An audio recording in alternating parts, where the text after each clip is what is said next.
Before we jump into the adventure, I want to take a moment to thank our sponsors, Roll20.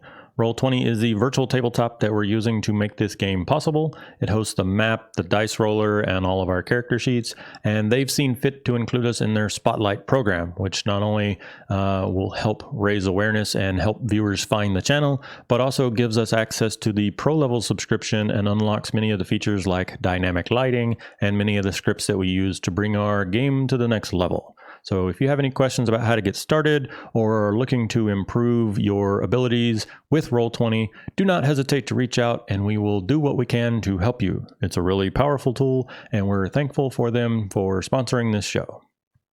Who wants to do this week's summary thing? Are we just making Ben that guy or did someone else want to step up? He pre-wrote it. Yeah. I dig it. I think if the bard tells our story, I think if you tell it in character, it's like even cool. It's almost like he's writing his nightly journal or something. That would be epic. I know, right? Well, I guess we'll see. We'll see if that continues. But yeah, I've got a lot of notes here, so stop me if I'm going too in depth. Not sure if sarcasm? No, it's real. Got like a page and a half here. So anyway, last session began in Nomengard, where we overheard an argument between two gnomes who were yelling about whether a sanity ray or a straitjacket would be more suitable for King Korbaz. Apparently, King Korbaz had locked King Nerkly in the royal bedchamber at the first sign of a shapeshifter. And the alleged shapeshifter had apparently abducted a couple of other gnomes in recent days, and they would not come out until the shapeshifter had been dealt with. So we investigated. During our journey, Longtooth froze on a rope bridge overlooking a waterfall. Something had obviously shaken the introverted hunter, but Illum and Raytheon were able to convince him to eventually come out of it. Zook and Jamril spoke with two gnomish inventors who were doing the arguing. And they also mentioned that the dragon of Icespire Peak was spotted in the nearby area during the previous day. The party had an audience with one of the two kings through the bedroom door and tried but failed to get the pair to come out. Basically, King Korbaz flat out said that they would not be coming out until the shapeshifter had been dealt with. So once again, we stopped to speak with the gnomish inventors on our way back to the waterfall. They were able to tell us kind of which direction the two gnomes had gone missing from. During this time, Cazador did her sneaky, creepy thing as she watched over half a dozen sleeping gnomes. We finally made our way across the rope bridge without going catatonic this time and investigated the area. Came to a room with several wine barrels, and Zook investigated one by one until one grabbed him with a purple tongue. We faced off with the Mimic, and none of Jamril's spells worked. In spite of his failure, the group was able to defeat the Mimic, though Cazador was briefly knocked unconscious. We returned the Mimic's corpse to the royal bedchambers, and King Korbaz was very relieved to hear of the shapeshifter's demise. They allowed us into the chamber, and King Nerkly appeared to be stuck there to one of the chairs, apparently with sovereign glue. Cazador went through the king's belongings, of course. Then they rewarded us with a wand of pyrotechnics and a hat of wizardry. Once again, we spoke with the gnomish inventors outside the royal chambers, and they gave us a clockwork amulet and a pole of collapsing as well. We left Nomengard, and Longtooth led us towards the Dwarven mine, where a pair of dwarves that have been excavating a site, where there are a pair of dwarves who've been excavating a site to the west. On the way, the party finally asked some questions about Illum, and she shared some information with us. Longtooth shared his reticence about magic users and their cavalier use of magic, and Illum mentioned that her form is a precaution against her own power. Raytheon put in his 2 cents about how he's heard many people try to speak for gods, but has always been disappointed. And the group continued their journey toward the Dwarven mining excavation. Good job. Them some in-depth notes, but I like how you casually glossed over the butterfly wings and glowing energy orbs. Hey man, they were temporary. It just makes him sad he doesn't have them anymore. trying to let go. It's therapeutic. Right. So you guys were at camp, and you were not too far. Longtooth had stopped y'all while you were still kind of down in the forest because he figured it would be a better place to camp before coming up the mountain itself into the site of this dwarven excavation, where there would be less places for cover and concealment. But you guys can break camp early in the morning, and within the hour, be up and into this canyon. Is there anything crazy y'all need to do before you get there? Or shall we go straight to box text? Well, I actually had a little something for the night beforehand while we're kind of sitting around the campfire. Yeah, don't step on our role play. Yeah, I'm pretty sure there's some conversations that are going to happen. Okay, I'm going to mute myself for the stream and see if the wife needs help. You guys do that thing real quick. Of course.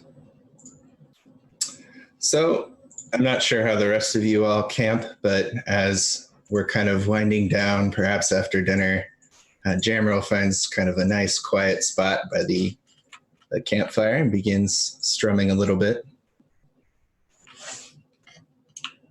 Longtooth is probably sitting a little bit away from the group. You know, he's tall. His feet are still a little warm by the fire.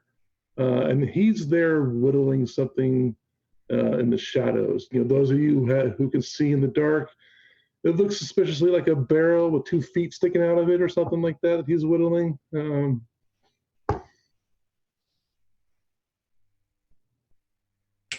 Fair enough. And I'm sorry, go ahead. Go ahead.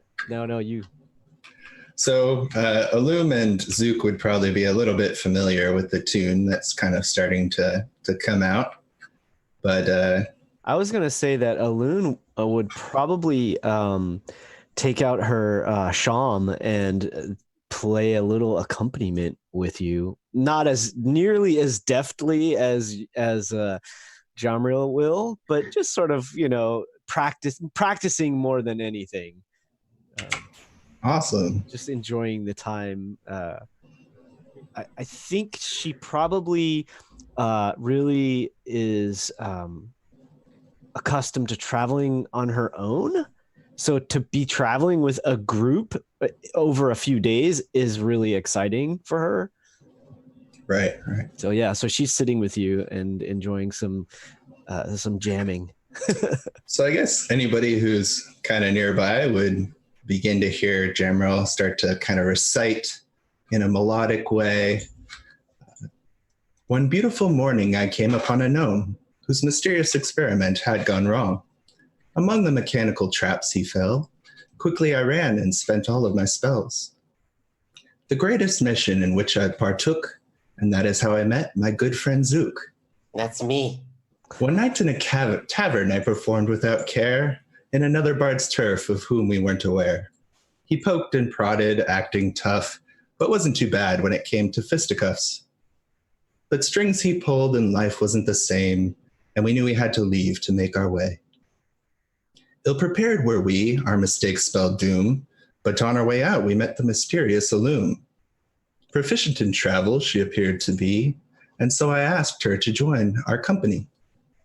We 3 friends away to honor and glory, who will be the next addition to our story. And at that point he kind of begins to falter a little bit, but he's struggling for more words and says, finally, to the dusty tavern in Phandalin, we met the quiet but imposing Raytheon, who led us long to a wilderness cabin, and 2 more folks who I'd like to call friends. To Cazador and Longtooth we were introduced. Both were pretty intimidating if I tell the truth. We 6-forge on into wild country, making our way to claims and bounties. And the song kind of continues for a little, but... Well, now I'm going to have to watch the recording, especially. Yeah, you missed the whole thing. I step away for the newborn and I come back to song and poetry, and I feel like you guys are really just swinging for the fences on this roleplay stuff, and it's pretty awesome. So I'm going to counter that with box text. Oh, that was quite lovely. Yeah, I like thank the new you, friend. additions. It's really good. I didn't realize you had trouble in your city of origin. Well, yes. Yeah. Zook and I ran into a little bit of mischief, and we probably won't be going back for some time. Yeah. I think if we give it a few weeks, that'll probably be good. Yeah, that'll be good. Cazadora occasionally glances up from whatever she's doing while you're performing, and at the end of it just says, "Many of those were imperfect rhymes," and then goes back to what she was doing. It's called art, my dear. Wow, someone's appreciative. It's the prerogative of the artist. Grunt. Right. Zook would probably catch Longtooth at some point in the evening. He'll walk up to him and stand over a log, still probably a lot lower than his head, still looking up. He'll go, Hey, earlier you said that you were, I won't say scared, but maybe fascinated with magic and machinery, or appalled by it. I'm not sure what it was, but I made something for you earlier in Nomengard. he then pulls out what appears to be a wand, which is made entirely out of metal, and there's a lot of glass balls that are attached to it in various locations. And he hands it over to Longtooth. Longtooth leans forward. He doesn't touch the wand, right? He leans forward suspiciously. Looks like a wand. Yes, but you can use it. I don't know anything Here. about magic. Hey, let me show you. There's a button here. And Zook clicks a button, and suddenly the small glass pebbles just go out and appear to be like fireflies that are sitting inside and start flying around. And there's like 20 of them just flying around all over them, blinking with yellow lights. Like, see? And if there's a trap or a secret door, they would blink in a different color, so you know. Here, take it.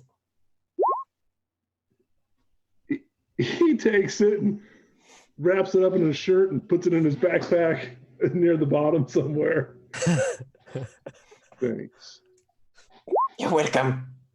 He jumps off and goes back to his business. He hands you the barrel with the little Zook legs sticking out of it, like he feels like he's supposed to give you something back. What is that? A memento.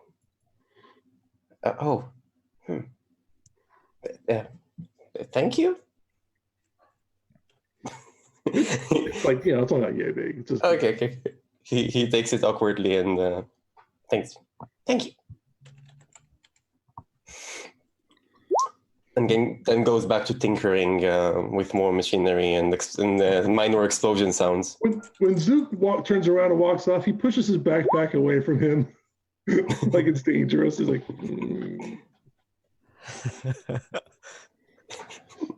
All right. So as this is all happening and you guys set out to head to this dwarven excavation, you kind of come into this box canyon and the walls are about 80 feet high. And as it comes in, you can see on the map, it curves a little bit to your left. And there is a big black stone and metal wall. And it's over 20 feet high. And in it is a 10-foot wide doorway with one door like hinged open and the other one is completely missing.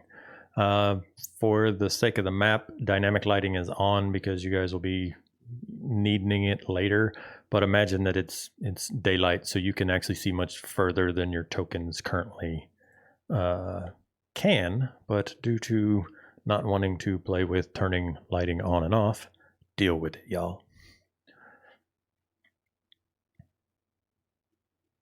So you can throw a torch towards the back of the group, maybe. Sure. And you get up to this big black stone and metal wall, and if you look through, you see the ruins of probably 6 or 7 smaller houses and other buildings. None of them are more than about 15, 20 feet in any direction. And there's not much left but like stone walls. There's no roofs. Everything is just ruined walls. Zook will probably get a little closer and try to inspect, maybe from the dust that gathered, how old is this? Is this something rather new, or he's even without looking, the stone wall y'all are up against and the ruins beyond it are like 100, if not more, years old. Like, even at a glance, this is really old ruins. If you give me an investigation check, I can give you some more information. I will do that. Sure. Investigation. Alum walks up next to Zook and says, "Can you read the writing here?"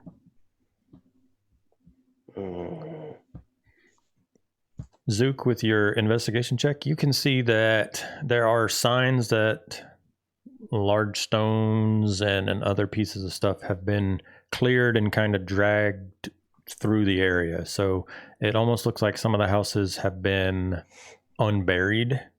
And then there's signs of stuff being dragged off to the east, which is the right-hand side of the map. I can't read it.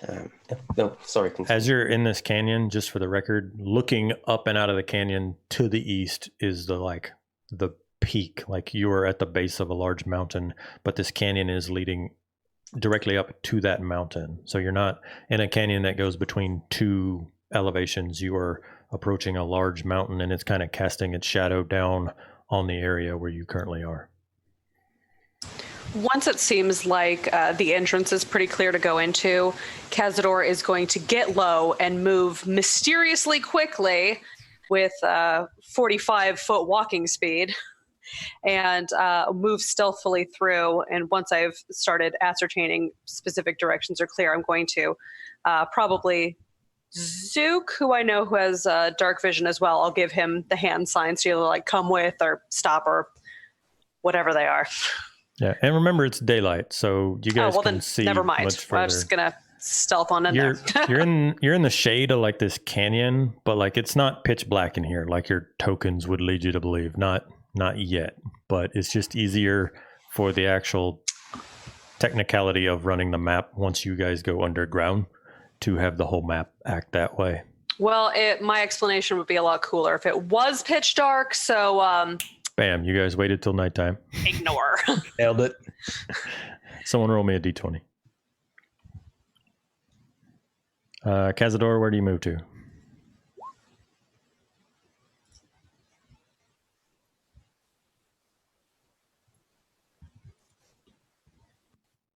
Yonder. Okay. Once you step through the wall, like I said, there are several destroyed and unburied buildings in here. Thank you for that. I will go turn that music off. They look like just the foundations of old structures. Yep. You see 1, 2, 3, 4, 5, a much smaller one, and then like a little well.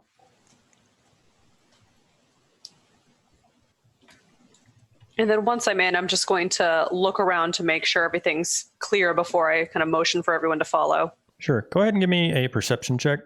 And also, I've looked at your token and you can see this wall here, right?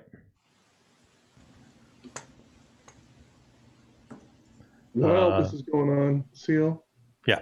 Longtooth is going to take a moment to look around outside for tracks that would indicate common usage coming in and out of this place.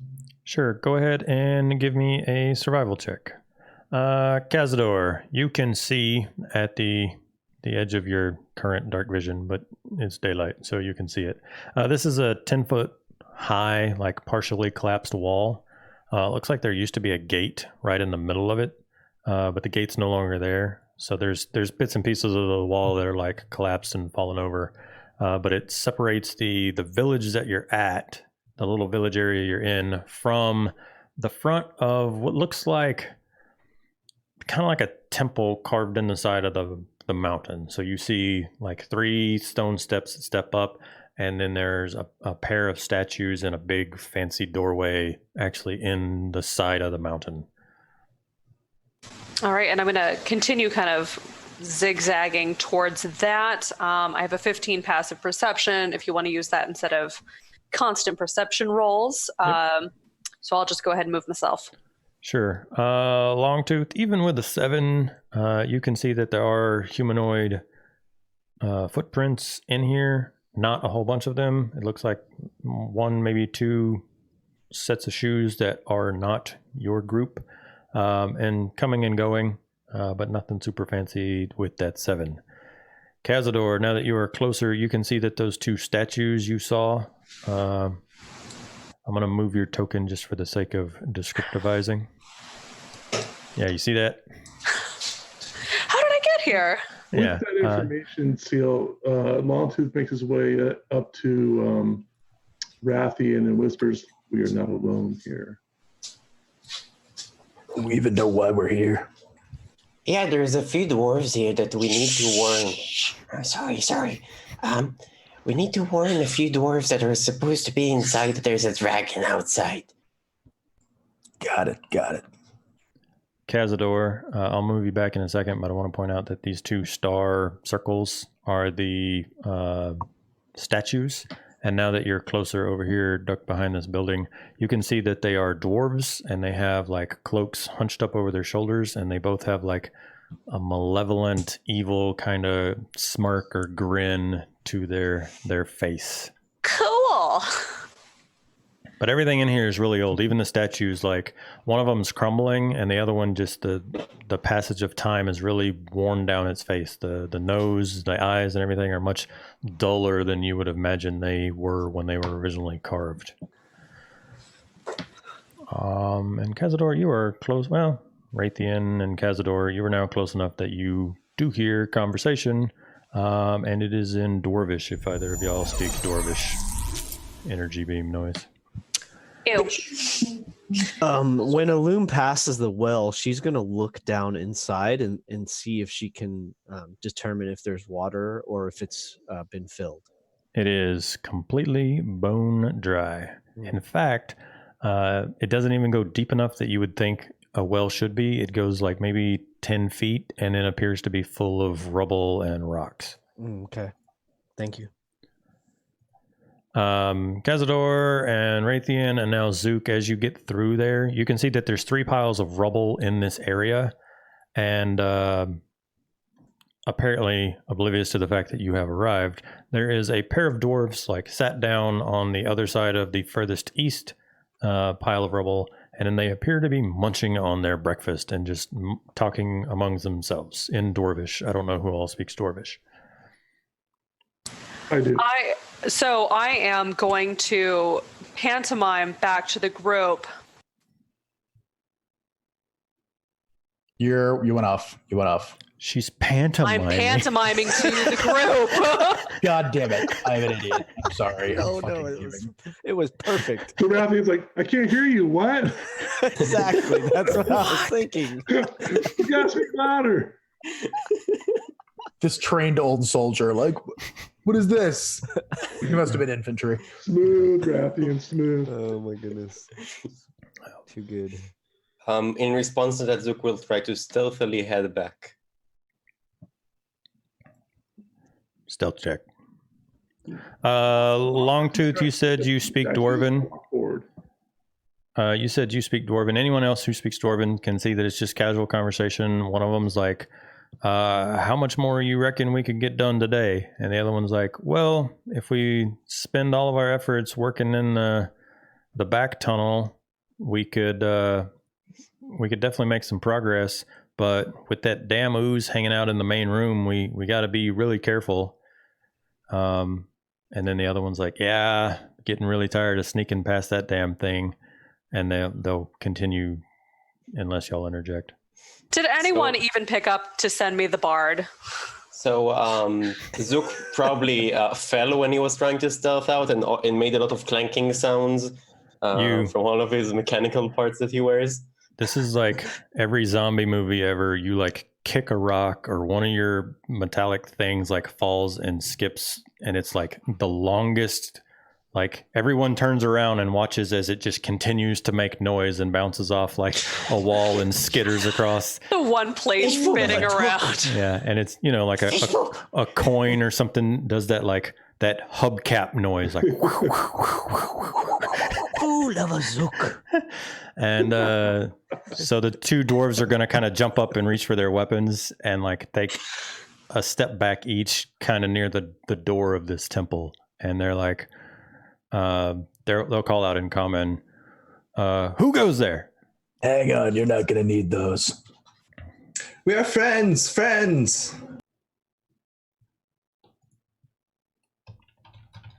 We Friends? come from What? Vandalin.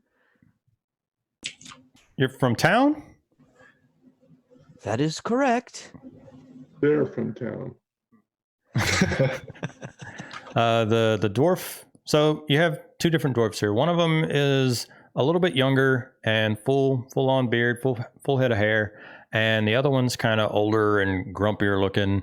Has the like skullet kind of thing going on, and then has a much longer, more impressive beard, but definitely like the older, grouchier type of dwarf as opposed to the young upstart. And the younger one is going to say, "Wait, you're from town?" And the older one will kind of shush him and go, "Doesn't matter who they are. This is our spot. We found it." Not interested in your hole in the ground. Well, then why are you here? We're just here to make sure you don't die. Yeah, You're here for the ooze? What?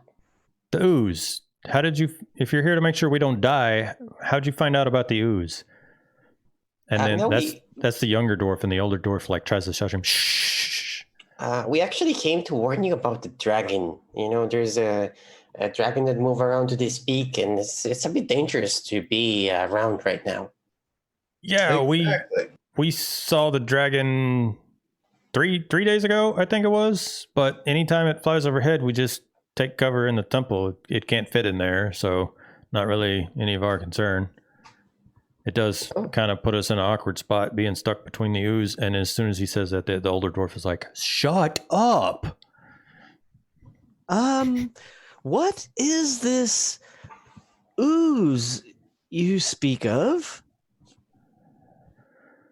The older one kind of like, look, we're working on excavating the site, and we uncovered some kind of slime or something. I don't know. It's if we skirt around the walls, it doesn't bother us too much. But anytime it senses that we're in there, it tries to chase us down and eat us, I guess. I don't know. It moves pretty slow, so we can normally get away from it, but it's certainly putting a hamper on our work here. And then, is it then dangerous? Did it try to assault you? The younger dwarf's going to be like, well, yeah. And the older dwarf's like, well, if you count being eaten by slime as dangerous, then yeah. I count it. It wishes to eat you? I mean, I haven't let it catch up to me to find out, but I assume. This is a very strange place. She says very, like, probably only Zook and Jamril, maybe Longtooth and Rathian might hear, but she didn't say it loud enough for the dwarves.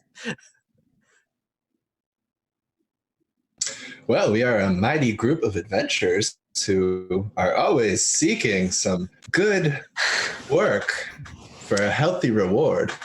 That's exactly what Cazador was waiting for. She was kind of like looking around like, which one of these guys is going to be the one to say it? And finally someone does, and she's like... So the dwarf up top, the younger of the dwarf says, well, we have a couple of things we could give you.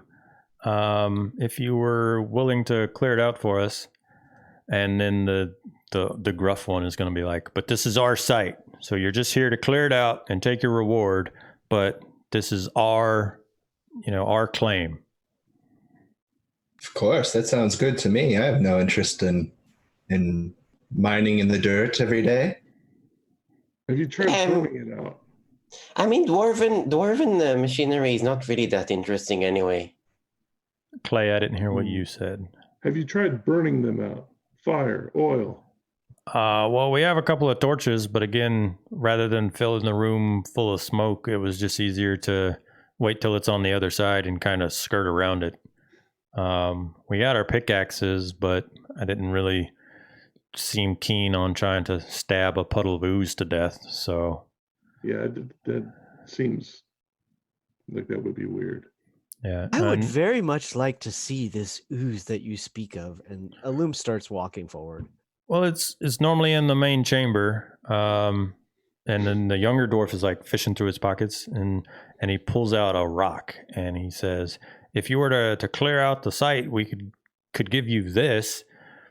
And he like kind of motions to the older dwarf, like, come on, do your part. And the older dwarf like reaches in his pocket and pulls out a matching stone, and they both hold them out. Says, "Yeah, it's a pair of sending stones, and they're yours if you're willing to help us out here." I am not sure. Oh, he said they're sending stones? Mm-hmm. Oh, okay. So, yeah. Are any of you familiar with sending stones? Yeah. I'm afraid I don't know what those are. It's like you talk through one and the other one, hears you, I think. Does it work like that? Sounds like that. Yeah, that's basically it. Lets you talk to each other at long distance. Super handy when you're, working in a mine or any place like that where you don't want to go shouting and, draw a bunch of attention to yourself. Well, won't you need them then? Well, they've definitely been handy, but at this point, we're just sitting here wasting our time trying to skirt around this ooze. So if you were to clear out our site and we could get back to work, I'm sure we could find things much more valuable than a pair of rocks that let you talk to each other. Wonderful. I will clear this out for you. And where is it? It's just straight through there. And they both point in the doors. And so, Illum, as you've walked up here, let me see what your token can see. She gets to the doors and then turns around to face everyone. So before you turned around, you would see that there is 2 sets of stone doors, and they're both double doors. The pair that you're standing between, you can see that they've been opened, and then metal spikes have been driven in the ground to like hold them open. Cool. And then in about 15 feet to your left, there is a door that is open on the left-hand side, and then another set of double doors. The light starts to get dim at the edge of your dark vision, but you see that there's a larger chamber at the end of the hall that has at least a couple of columns in it. Real quick, can I tell if these dwarves are being honest and if these are actually sending stones? Yeah, sure. Make an insight check.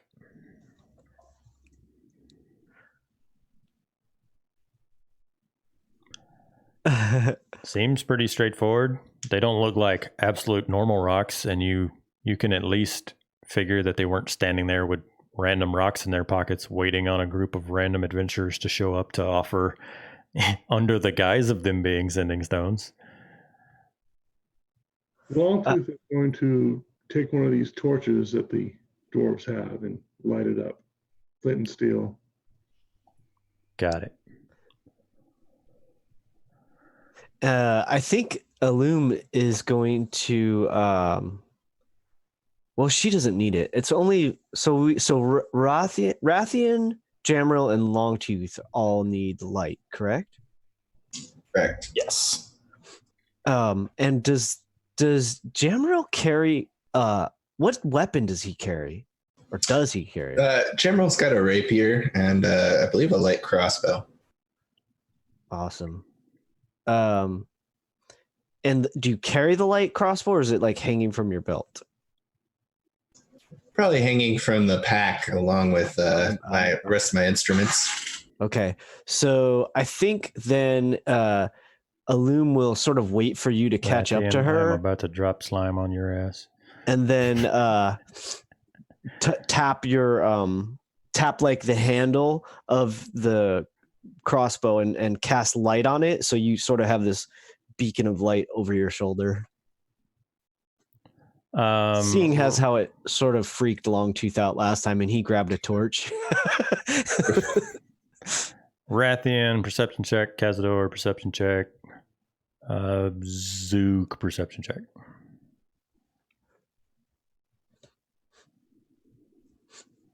You got Cazador. Fancy magic. Yeah. Cazador, when you get up here and you step into this room, the first thing you notice is that door, the one that's open leading into the room you're standing in, it looks like the stone wall. Like if you closed it, it would blend in and have been a secret door. The room you're in is totally collapsed on the northern side and is just full of random rocks and rubble. It looks like the dwarves might have kicked a little bit of a round searching in here, deemed it unworthy and left, but it's just a collapsed room behind a secret door. Mm-hmm. Rathian, I have things for you. So you're in a large temple-y kind of room. It's crazy how the temple led to a big open temple room. There are 4 columns, and then at the far end is an altar. It is a stone altar. And even from this distance, you can see that it's made of limestone, but it ain't colored like limestone. In fact, it looks like years and years and years of blood stains on the top and running down the sides of this thing. And also your 17 was good enough that you see up above it is the slimes that they were talking about. So you should back yourself up back to where you were. And I'm going to show you where these slimes is. Even though you totally moved your token under one of them earlier while people were role-playing. Oh, damn. Them some big-ass slimes. They're technically a large creature, but there are 2 giant globs of ooze up in the corners above this altar, and right now they have not noticed y'all back there. As the light from your torch starts to kind of come around the column and stuff, you can see that they start to quiver and kind of shimmy, but they're not heading towards you. It's just the black goop from the Alien movies currently up on the ceiling of this room. Friends, I don't think you want to get too close to those things. Yeah, I'm gonna take a few steps back. Rathian stays exactly where he is. Perhaps we should discuss our approach in this matter. Yes, that sounds good to me. I'm not sure exactly what our plan of action is. Can't you just magic it away or something? Doesn't really work that way. I wonder how they respond to explosions. Famous last words. We can certainly find out. Yeah.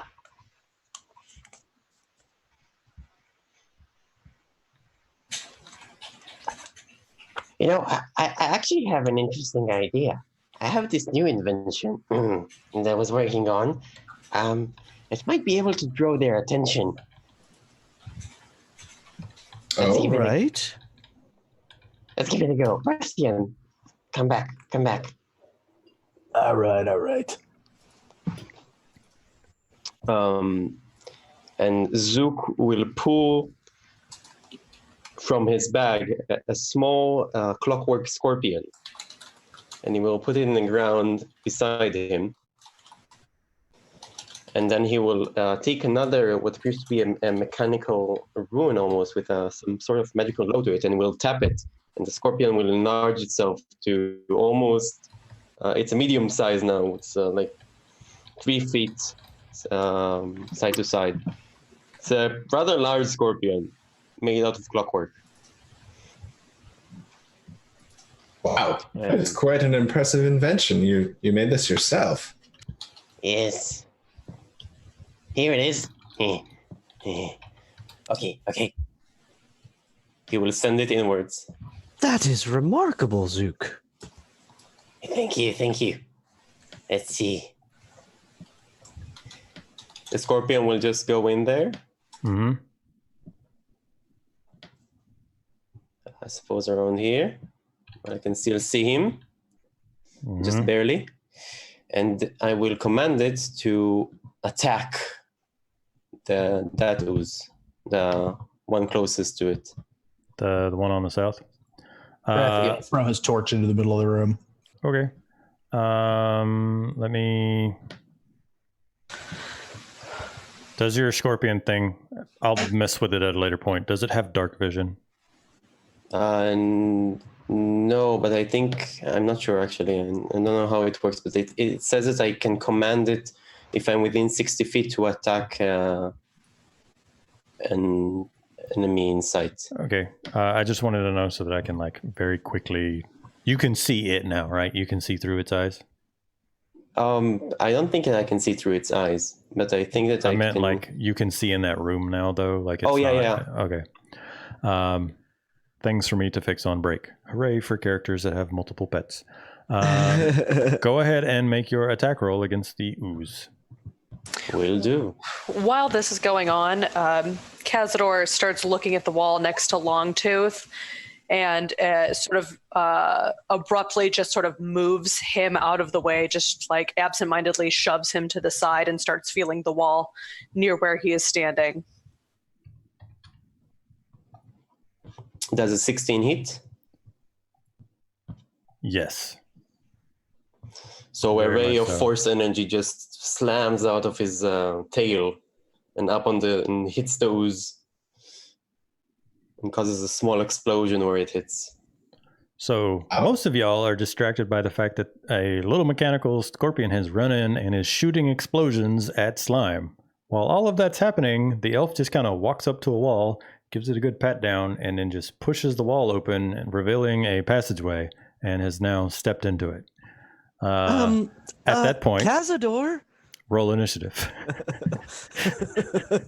Classic Cazador. Indeed. There's a loom was already on there. You're welcome. 22. A loom is.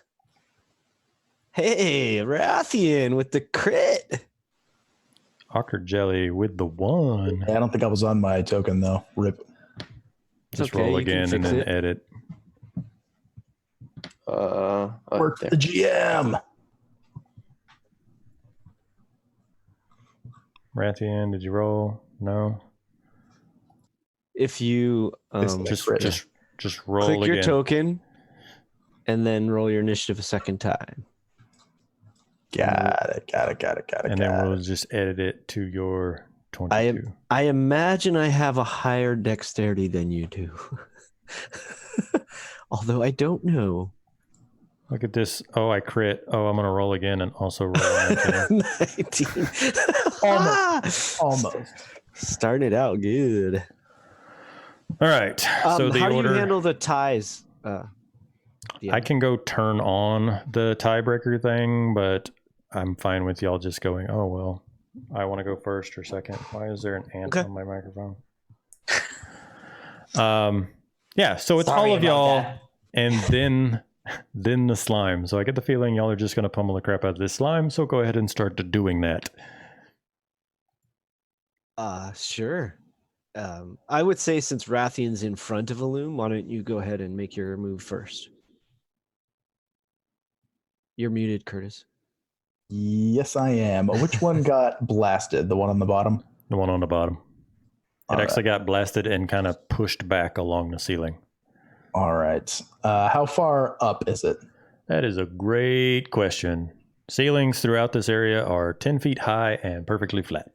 Okay, then I have to get directly under it and stab straight up. Rathian is now All the way up in the temple under a 10-foot puddle of ooze and is just stabbing safe. straight up. I'm not sure. No. Not underneath. He's doing real bad at it. That's going to be a miss. Whiff. Yeah, so literally, as you're moving up there, Illum is like shouting to you. Anything else for your turn? No, that's it. I should use my clockwork amulet. Illum. Yeah, so like while she sees Rathian, she notices Cazador going through the doorway, and then is sort of like trying to pay attention to both things at once, but sees Rathian getting underneath this thing and feels like that's a really bad idea. So that's probably the greater threat. She's gonna step out into the room, and actually, I think she's wearing the wizard's hat, and we'll use that as her focus for a while.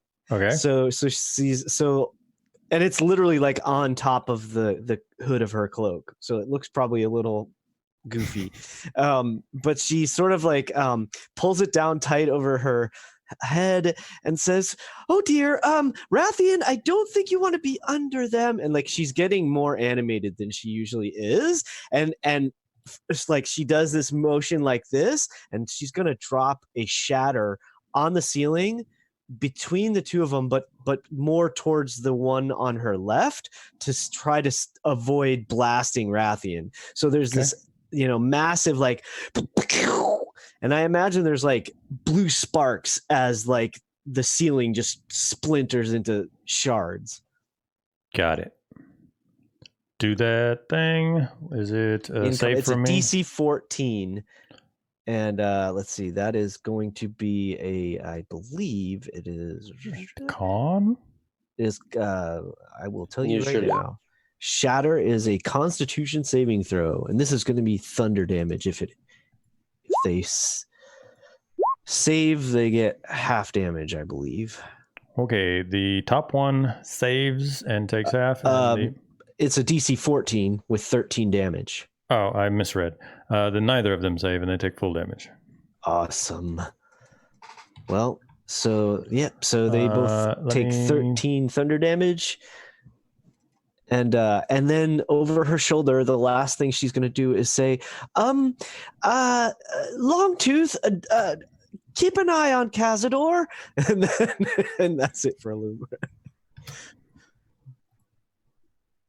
All right, so a whole bunch of thunder damage.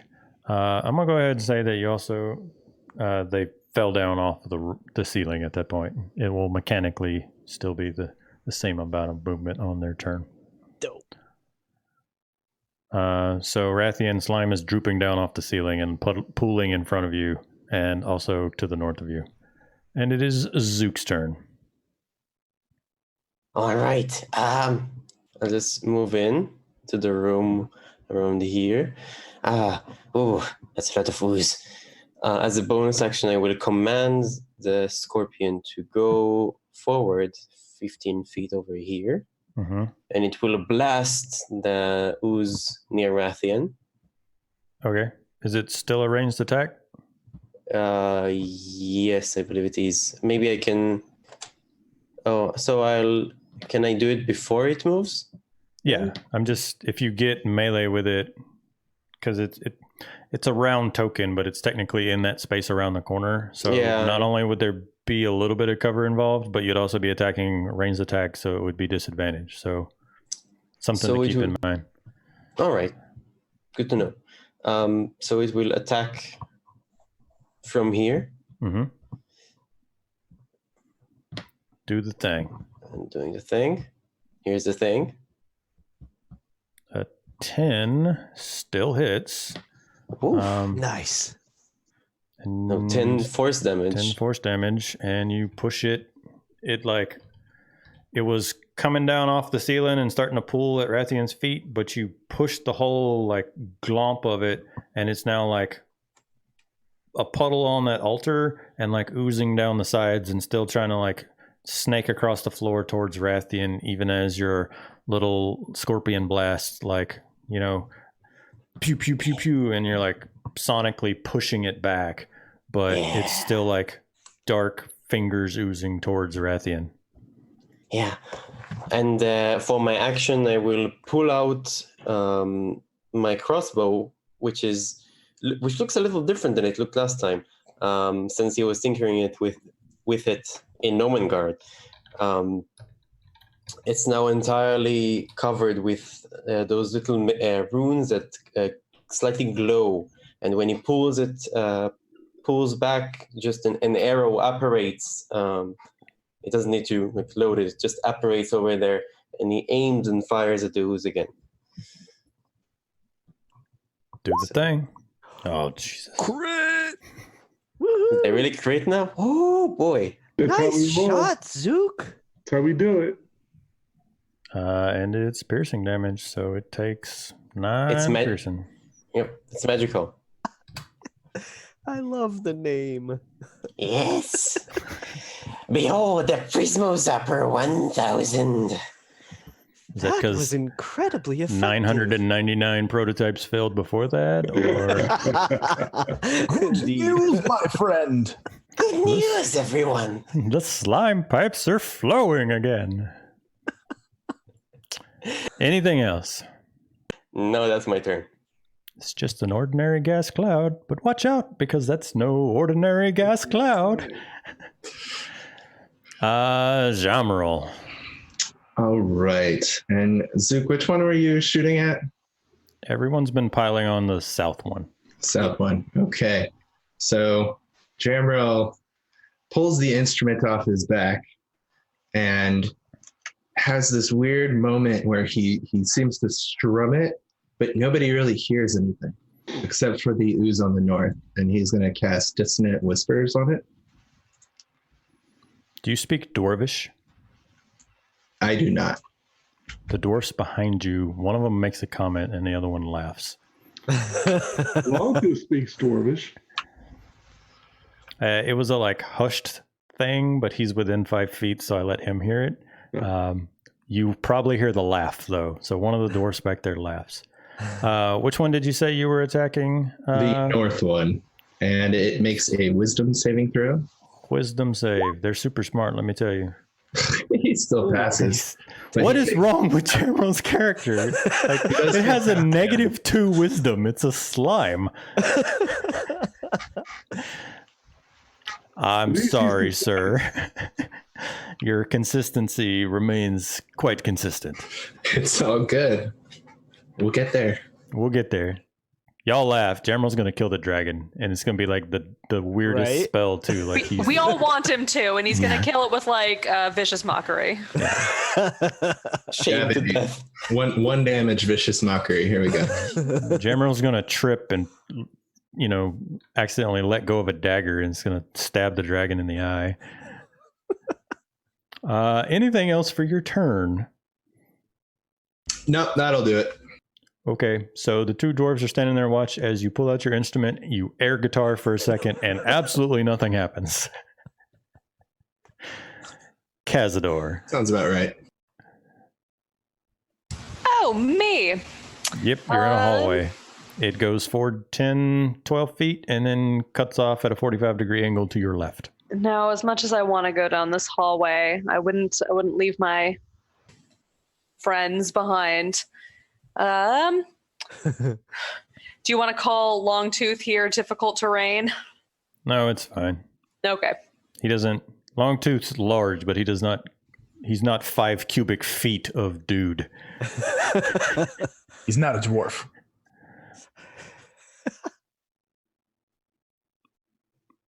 Even if he was difficult terrain, you can get there, so why would I care enough to impede your monkeyness? I am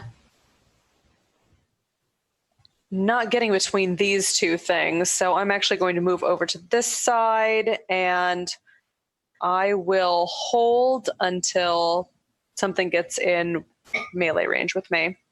Okay. We need to get Cazador some slippers of spider climb. I'm surprised she didn't Ask the dwarves if they have some. climb halfway up one column and jump to the next. And That's what I was thinking, going all Tarzan. yeah, I can see it. Longtooth.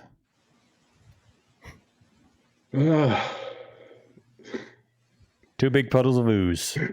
We're fighting piles of goo. Yep. Doing pretty okay at it. By Torm's missing toe. He'll move up in front of Zook at least. And he'll toss his torch on this southernmost pile of goo, which makes much more sense than stabbing it as far as he's concerned.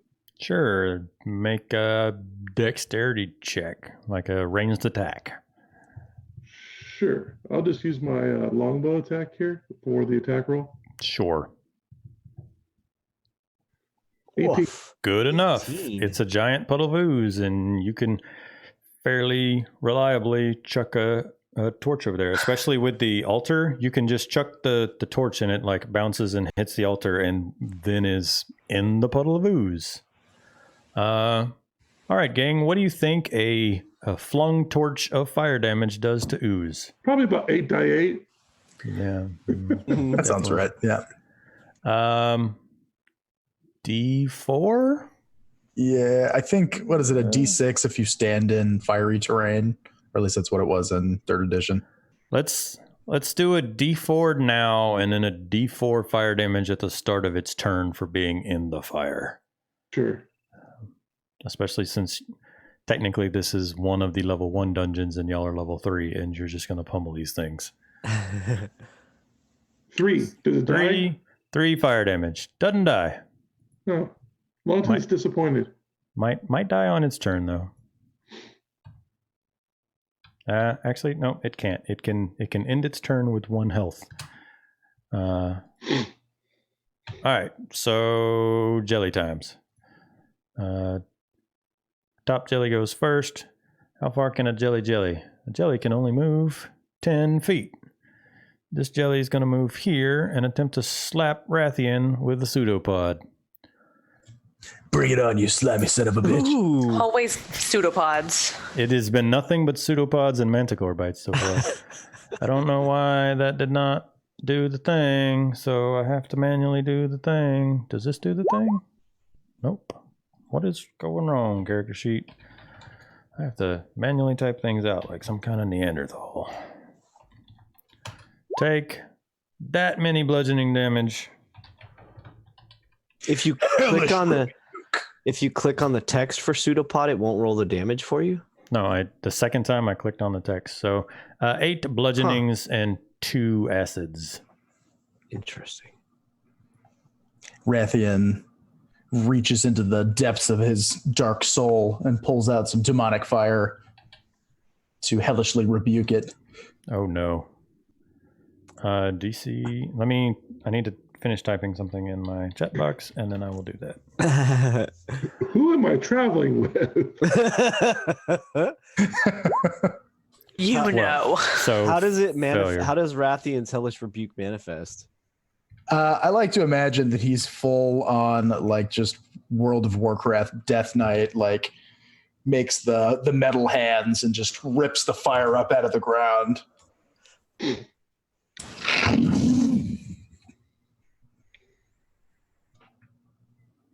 Okay, you fire this particular jelly. The next jelly is going to start its turn and take some fun torch damage. Longtooth, go ahead and roll that for me. And then it is going to pseudopod at Rathian because he's the closest thing and also has been stabbing it. That certainly killed it. 2 damage certainly killed it. Nope, still alive. Rathian, how does a 23 do? Yeah, that hits real good. Hey, how much damage did I take from the last one? 2? 10. 8 bludgeoning, 2 acid. This one is 9 bludgeoning and 2 acid. Yeah, it's fine. And dims the jellies. Rathian. All right. So, You're just getting jelly punched at this point. Like pseudo's all up in your pod. Yeah, they're all up in my pod, a little too close. So I think, I'm just gonna take a swat at the one that was already hellishly rebuked by me. So the top one? Yeah. Jeez. Yeah, that hits. Does it disapparate upon receiving the vicious slash from my glaive? It becomes 2 jellies. Yeah, of course it does. Oh, that's not good. Is that the right one, or is it the south one that did that? He specifically said the top one. I did specifically say the top one. Upon hitting it, I am going to burn one of my spell slots for a Searing Smite. Okay. Where is it?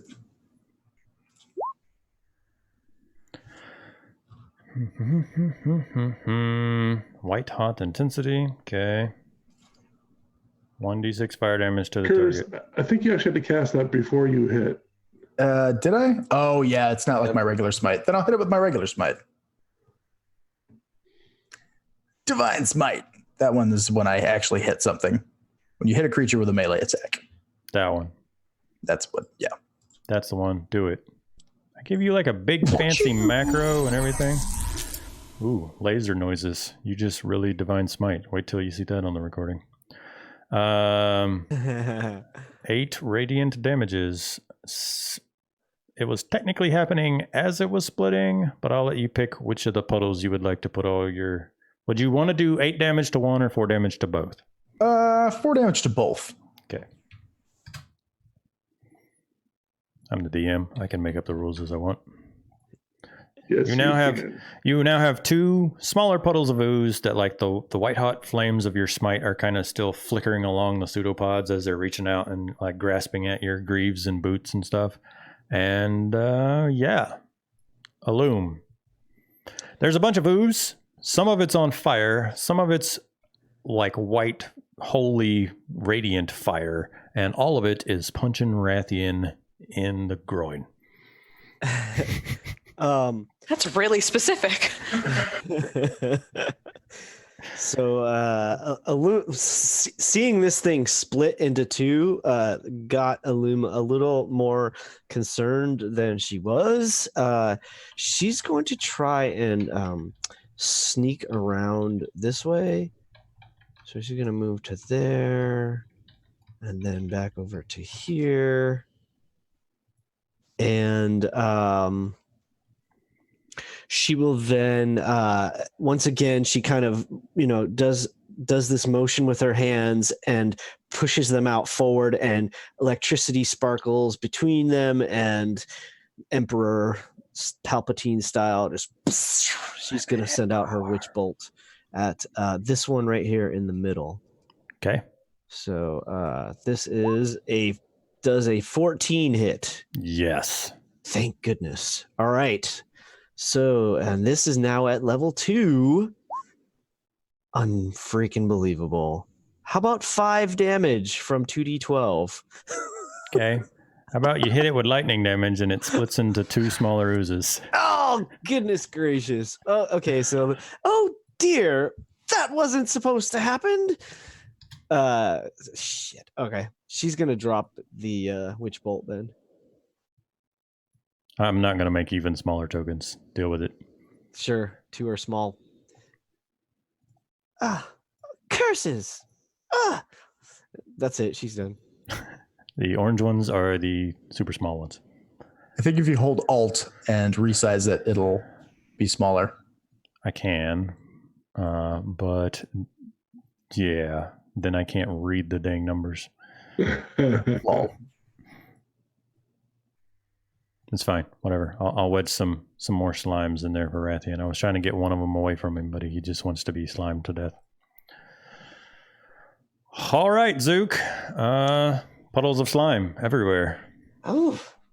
I guess the scorpion can get on top of them. So it will go 1, 2, 3, I suppose. and it will strike the large one.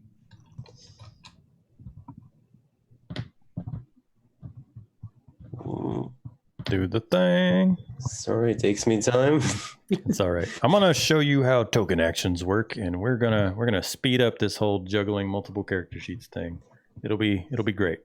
So that's a 22 to hit. You like. So the scorpion brings its tail back and fires, and it's just like it charges up and releases one good bolt of or one good blast of this energy, and it was like reaching towards Rathian, and you just blast it onto the wall, and then it slowly like lifelessly starts to slide down the wall, but then it does those little sticky hand things that like slap, slap, slap, tumble down the wall. So like it hits and it starts to slide, but then it just peels off and goes slap, slap, slap, slap, slap. Yes. And it sounds really gross.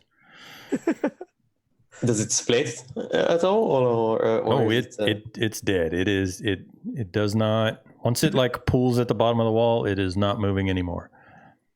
Okay. So they're gonna go like, yes, it's working, it's working, and he will fire at the one closest to him. I feel like you're copying my gnome now. All right, what you got? I got this. Hit? Which is... I can't see. You kill that one. Jesus. Yes, yes. Y'all gonna have to watch out for this Zook fella. He's getting deadly. Meanwhile, Rathian is like leaning on his glaive and bleeding out of his helmet. Yeah, but all of the ones that Zook's killing, like as they become lifeless, they're no longer working to hold their shape, so they're just kind of pooling and spreading across the floor. So at this point, like black ooze is surrounding your boots and oozing past you. And it's hard to tell at this point which parts of the ooze are alive and dead, because you have two tiny ones in there somewhere, but two giant puddles that are just kind of oozing out. And so there's two little ones in there that are reaching up and still slapping at you with pseudopods. And it's Jamrel's turn. All right. Well, seeing that this battle is going pretty well, Jamrel's just going to, pick the bigger of the two oozes and say, ew, what a disgusting ooze. You're the son that no mother would choose. And cast Vicious Mockery. Nice. Wisdom save. Let me see if this -2 ooze is... Suck a butt.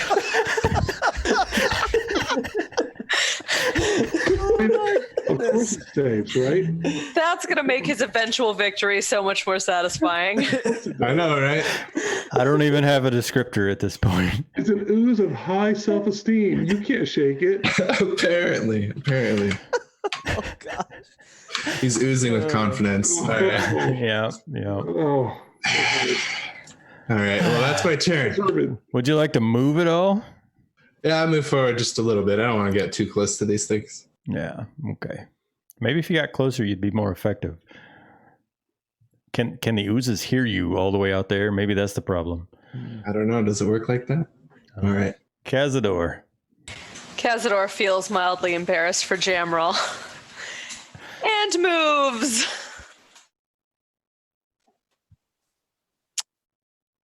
So, having seen these oozes in action, she's just going to come in and stomp them. Feel like you can't really spear a liquid, so I'm just going to come over and give it a good old stomping. Punch it. Or am I? Which one are you attacking? The one on the left of the map or the one on the right of the map? We'll go right of the map. Okay. Well, then at that point, you raise your foot up all good and you slap down on this hard stone floor. And the next thing you see is just the splat of ooze that comes right across Rathian's visor of just splat at face level as your bare foot just squishes the shit out of this ooze. Now for that, the monk's bonus action, unarmed strike, if this one's dead, can I move to the other one, or does it have to be on the same creature? Can you link the thing real quick? Any attack in 5e can be spread. Yeah, so I'm fairly certain. Okay, then yeah, that's what I'm going to do.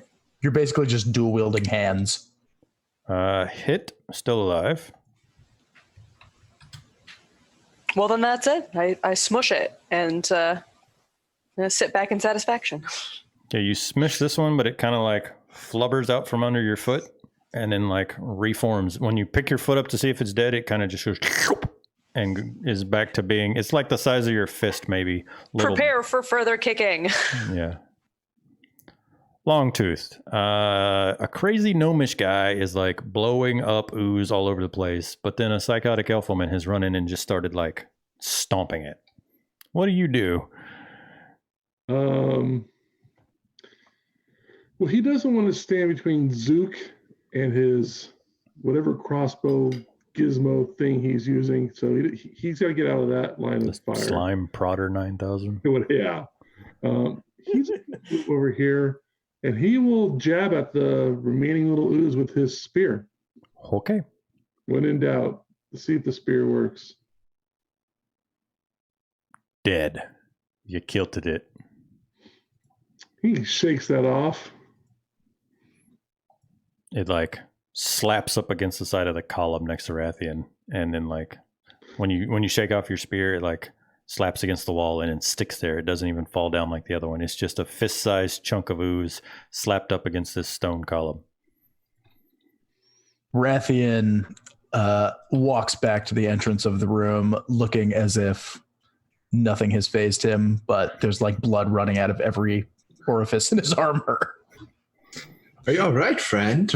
Would you like me to do a little spell to heal you up? I'm fine, I got it. And he puts his hand on his chest and just puts his lay on of hands into himself. Got it.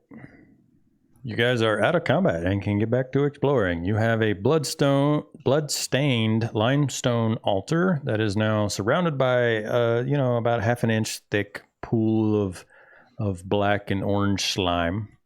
There are 4 columns in this room, and other than that, it is a pretty bare temple. Where the hell is Cazador? She disappeared through a wall. Seal, looking around, Longtooth is not a very religious man. Can he tell to which god this altar was created for? Give me a religion check. Yeah, this is probably going to be a no, but it's worth asking. 14?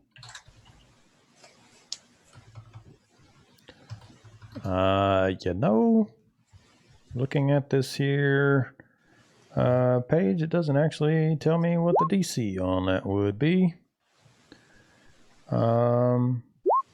That's interesting. Come on, beginner's box, work with me. I mean, I'm guessing if it was like a really popular greater god, has a wide following, maybe. Yeah, no, between the dwarf statues outside, they weren't a specific deity. They were just like 2 like evil looking dwarf guys, like not a god, just dwarves. And then in here, it's a bare stone. Sorry, I hit my mic. It's just a bare stone altar, and so there's no real like symbols to work with yet. So even with the 14, not much. Cazador, door to the north, door to your east. Are there any inscriptions or runes anywhere around where Longtooth is looking? Like the room will walk over and everything looks really like plain. Very simplistic. Yeah, it's well carved, like the actual stone, because this is cut into the mountain. Like this was not a cave or anything. Everything is really squared off and awesome, but it's not fancy. That was exhilarating. I've never encountered anything like these. I agree. Those were a little bit terrifying at first, but... They're disgusting. Yes. They don't taste great either. From a loop on his belt, Longtooth fishes out a tomahawk, his hand axe, and with the butt end of it, like the back of the head, he's going to clank on this altar a few times, trying to determine if it's hollow or solid. This is a good opportunity to use your wand, Longtooth. Solid block of limestone. Would you like help investigating? Seems solid. Look around for any He pulls off his backpack and get around in there. He awkwardly picks up the wand.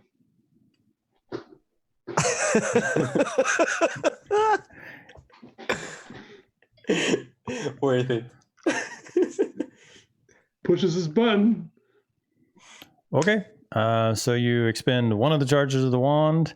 And so if a secret door or trap was in 30 feet of you, the wand pulses and points at the one nearest to you. Okay. You very timidly point it at this altar and you click the button, and immediately the wand wrenches your hand around and points behind you and actually points to that column that you're closest to. And as that's happening, all of you hear creaky, haunted house door opening as the wall to the south swings open and Cazador steps out of a hallway down there. She looks disappointed that she just found these guys again and is going to go back in. Longtooth, the wand is like dowsing rod pointing at this column here. I think it's working, Longtooth. What have you found? He's now going to tap said column with his tomahawk, trying to find a hollow space. It sounds hollow, like the entire column sounds hollow. Cazador, it's a simple stone door. I'm gonna smash the column. Whoa. Yes, perhaps caution. Zook, you're good with machines. Is there some type of latch here? I can check. Let me check. I'll check. Let's see. Investigation check, I suppose. Would it be? Yeah, investigation.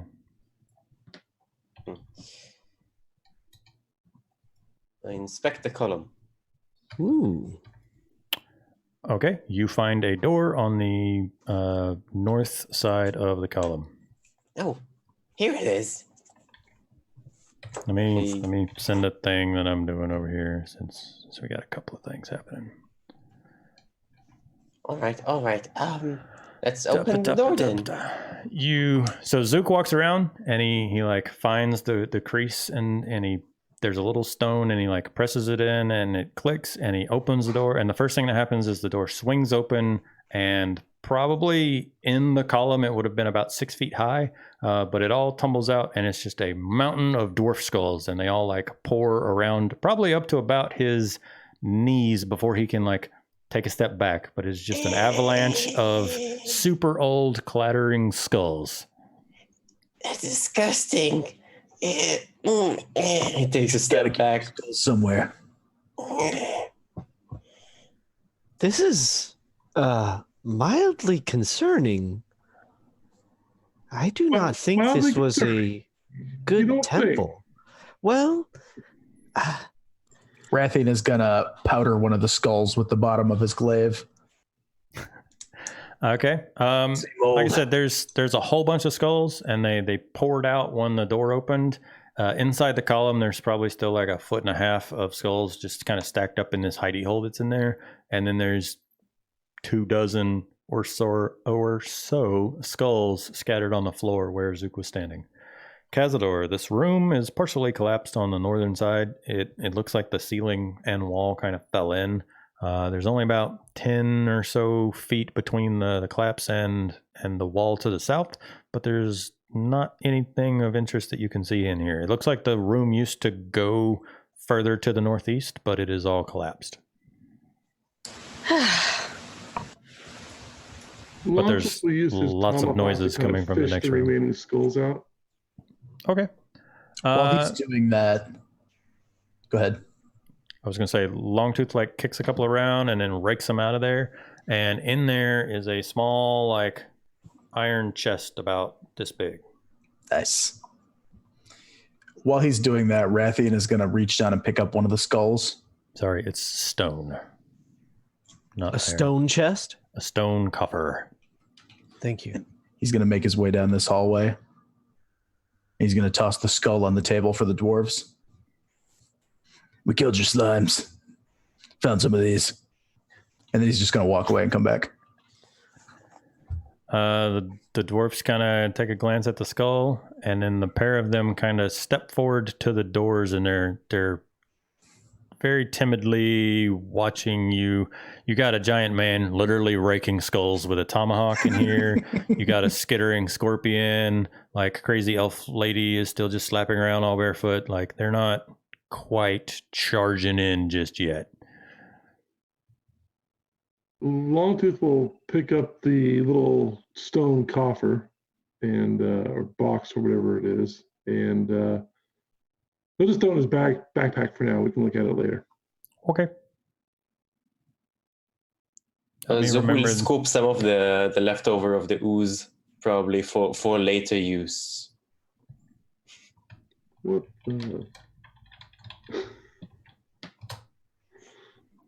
Okay, you have some maybe scientific ooze samples. For those of you that were asking about where the dwarves are excavating, you can see that they were cleaning up in this temple room itself. There is rubble in some of the corners. There's the partially collapsed column, and it's clear that they were pulling stuff out of this room, but had not gone further than this room. Don't wander off too far now. Did they seem like they were surprised by the secret door that I'm standing in front of and came out of, or did they know about that? It doesn't look like they knew about that. Just as boring in there. I'd like to give the room one final... Make an investigation check. Actually, it's a perception check. Illum's going to walk back over to the dwarves Mm-hmm. and address them both and say, perhaps you should allow us to make sure this is safe before you do further investigating. Rathian, roll me a d3. The dwarves, the younger dwarf is going to speak up and say, no, by all means, clear out the place. Like I said, it's our site though, so don't go taking nothing that's important to us and our people. But if you want to make sure it's safe before we go excavating further, by all means. What's not safe about it? All of these dwarves are clearly long dead. They're nothing but skulls. Well, I mean, there might be more ooze, right? No, I've been everywhere. It's just more boring rocks. Oh, are you quite certain, Cazador? Certain enough. Well, we could try it once again, maybe.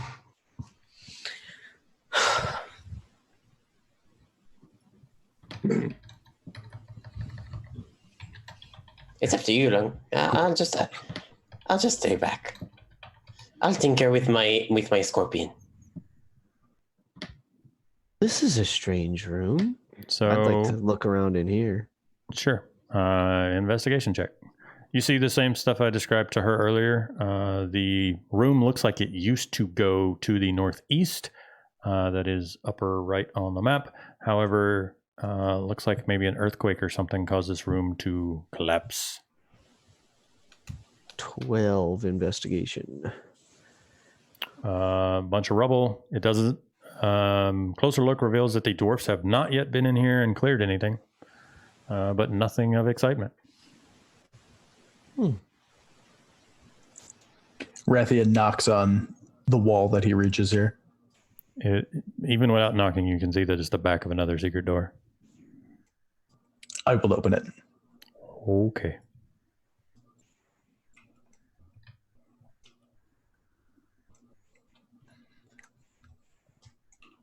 Just grunts. This place is fascinating. This place is a waste of time. That I can agree to. Just a bunch of boring rocks. There's a lot of interesting history in here. I wonder what happened. My token is acting kind of funny. I can't see what that room looks like. History, but it's dwarf history, so who cares? You can't see what room looks like. It's like I'm getting the light from Rathian, but not from myself. It's like I don't have vision, which I should. Still broken? I see your token works fine. Okay, that's weird. Well, now, okay, now it's Thank you. I don't know what that was about. I fixed it. My bad. I probably just didn't update this map correctly. No. Cool. The group of y'all who are all around the dwarfs, the older dwarf is going to say, well, you killed the damn thing, so I guess we need to hold up our end of the bargain. And he'll hand Longtooth his sending stone. And the other younger dwarf is going to say, so you killed that. We can start looking, and they can see past now where y'all are open all these secret doors. So between the two secret doors that you're standing between and the ones that he can see, he's going to say, man, there are a lot more tunnels in this place than we were expecting. We're going to definitely have our work cut out for us, eh, Dazzlin? Yep, definitely looking forward to more digging and searching every inch of the walls. It's a little bit disappointing that we hadn't found anything of value just yet. Is there anything you would like us to report back to the leaders of Phandalin? I mean, aside from the fact that we're safe from that dragon, we appreciate the heads up, but with the ooze gone, we can move our camp inside the actual temple and probably do a good job of not catching the thing's attention. Yes, you should be quite safe in there, unless, of course, there's treasure. I have heard through many myths and legends that dragons love treasure. So be careful. God damn it, Riffian. Calm down. They're definitely just as greedy as some of our brethren. I don't know if you guys knew this, but the temple here was actually to one of the dwarven gods agreed. So it's funny that you mentioned that desire for treasure. Well, best of luck uncovering it then. Oh, shit. I'm just realizing that I did want to inspect the altar a little, even though he used that tomahawk whack. The wand. I think that Alum was going to try to just poke around the altar to see if it moved or anything like that. Okay. So she would have done that at some point. Give me an investigation check. My best roll. +0. How about a 16? That's not terrible. You give it a pretty solid look over. Also looking for any writing or inscriptions, runes, anything like that. It's a solid block of limestone, and it has kind of little channels in the top so that if something were sacrificed on it, the blood would pool into those two pockets, the little black dots you see on it. Got it. But other than that, it is very old and very plain. Okay. Awesome. But solid chunk of limestone. It's a different type of stone than the actual walls here. So it looks like it was carved somewhere and then brought and put there. But yeah. Awesome. Well, my friends, I believe we are done here. Where's Rathian? I do not know. Did any of you see him? Rathian will make his way back out. Hey, I found some stuff back here. Oh. What did you find? Looks like something's dead. He's going to disappear back into the hall. show us. Oh, perhaps there are more threats. Was it? Oh yeah, there he is. I would like to inspect the skeleton. So now that everyone's aware that you're fucking around and I can actually say it without having to try and type while role-playing, you open the door to the north and there is a empty stone font juts out of the southwest wall, and there's a stone wardrobe against the eastern wall, and the doors are currently closed. And then you open the room to the south, and half buried in the rubble, like it almost looks like this was the rest of that room that you went in down south. So this is the other side of that collapse, and there is a dwarven skeleton crushed by the rocks, and he is wearing rotted red leather armor. Must have been a cave-in.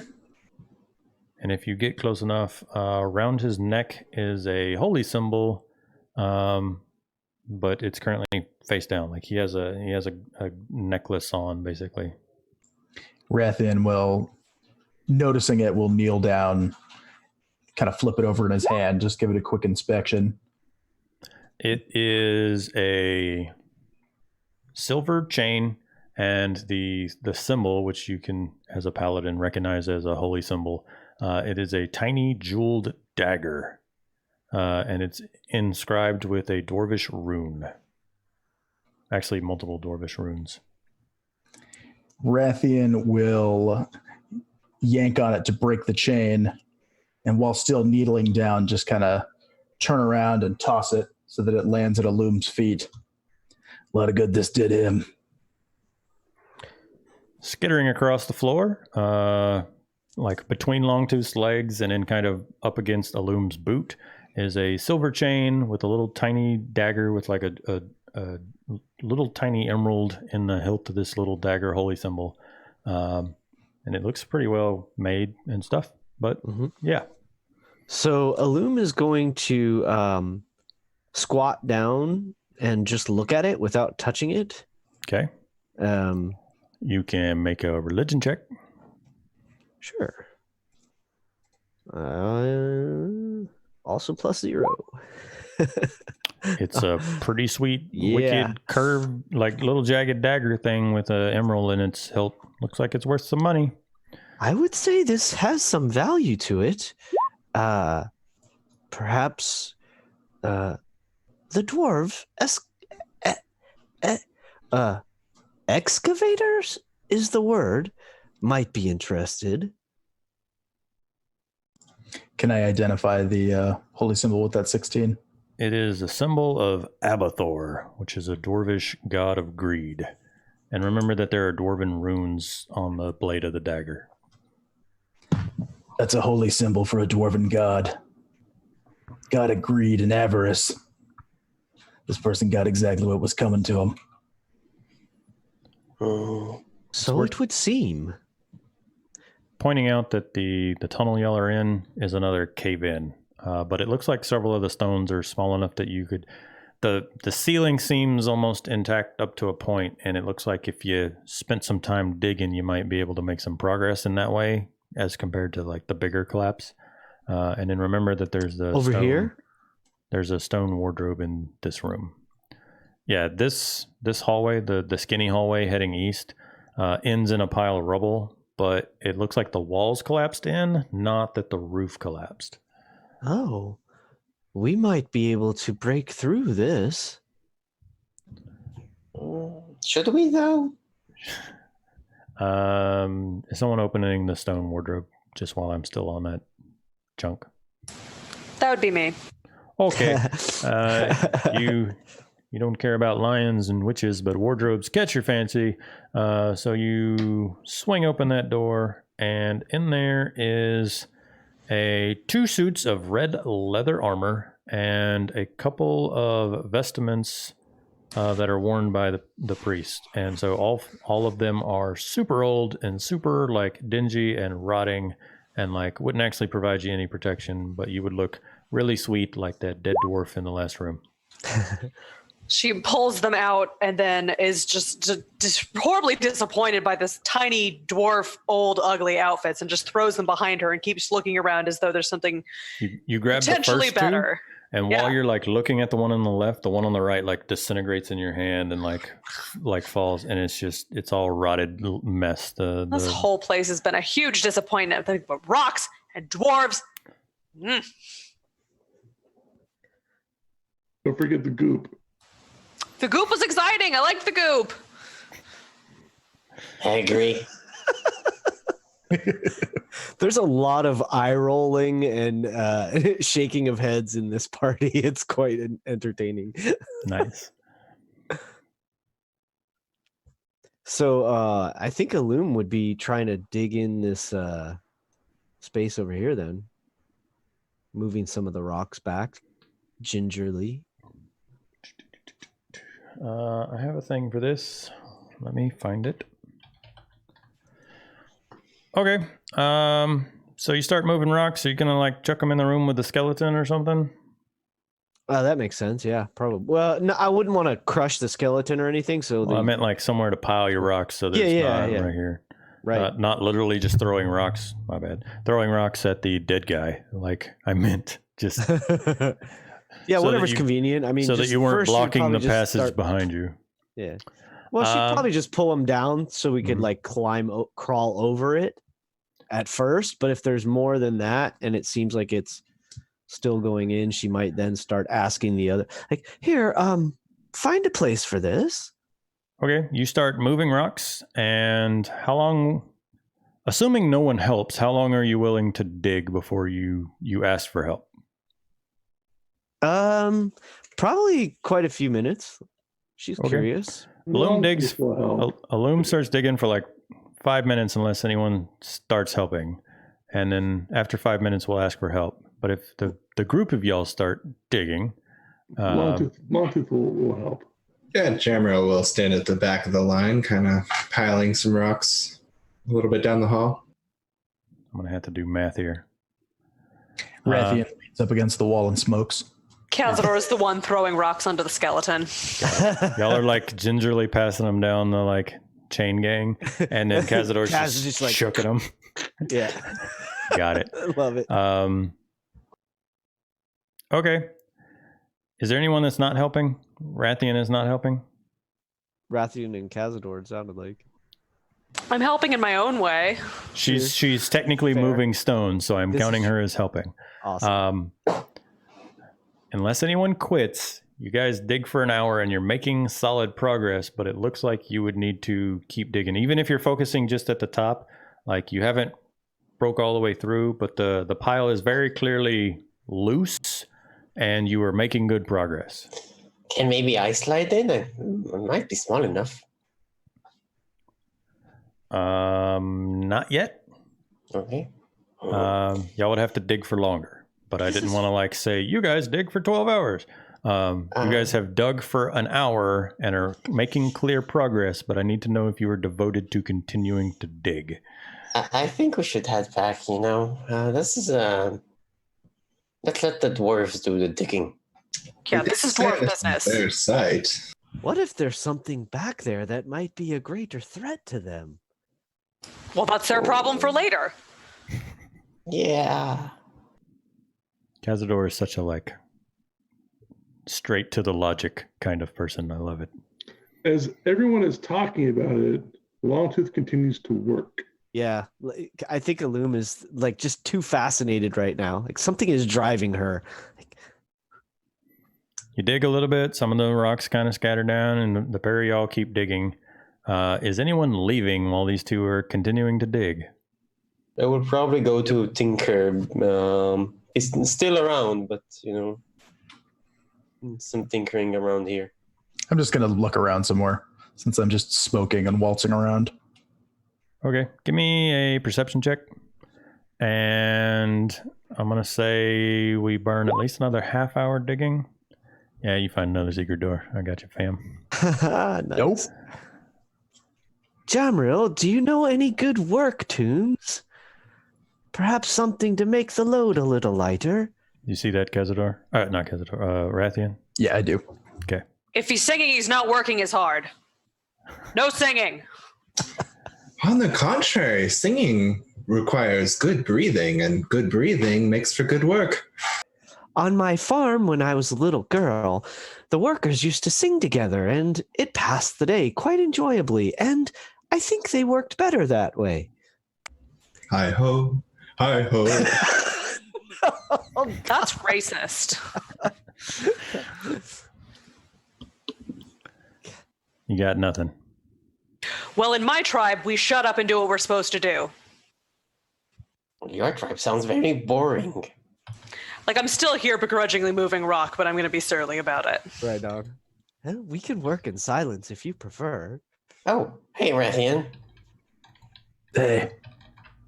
As Rathian is coming up behind you guys, as Zook is just there tinkering, and he just appears out of a door, not knowing you're there until the door is fully open. You hear the distant sound of him humming Jamrel's song from the camp. I love it. Yes.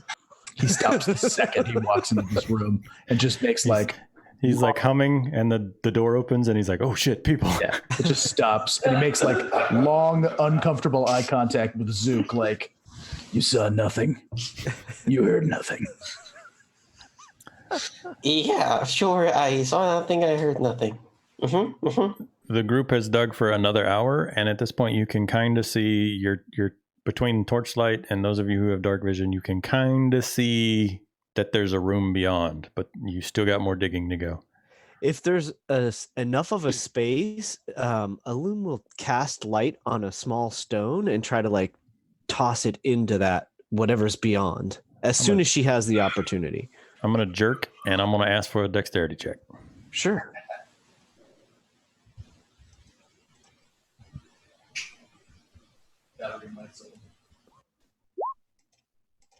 Yeah, how about a crit? there you go.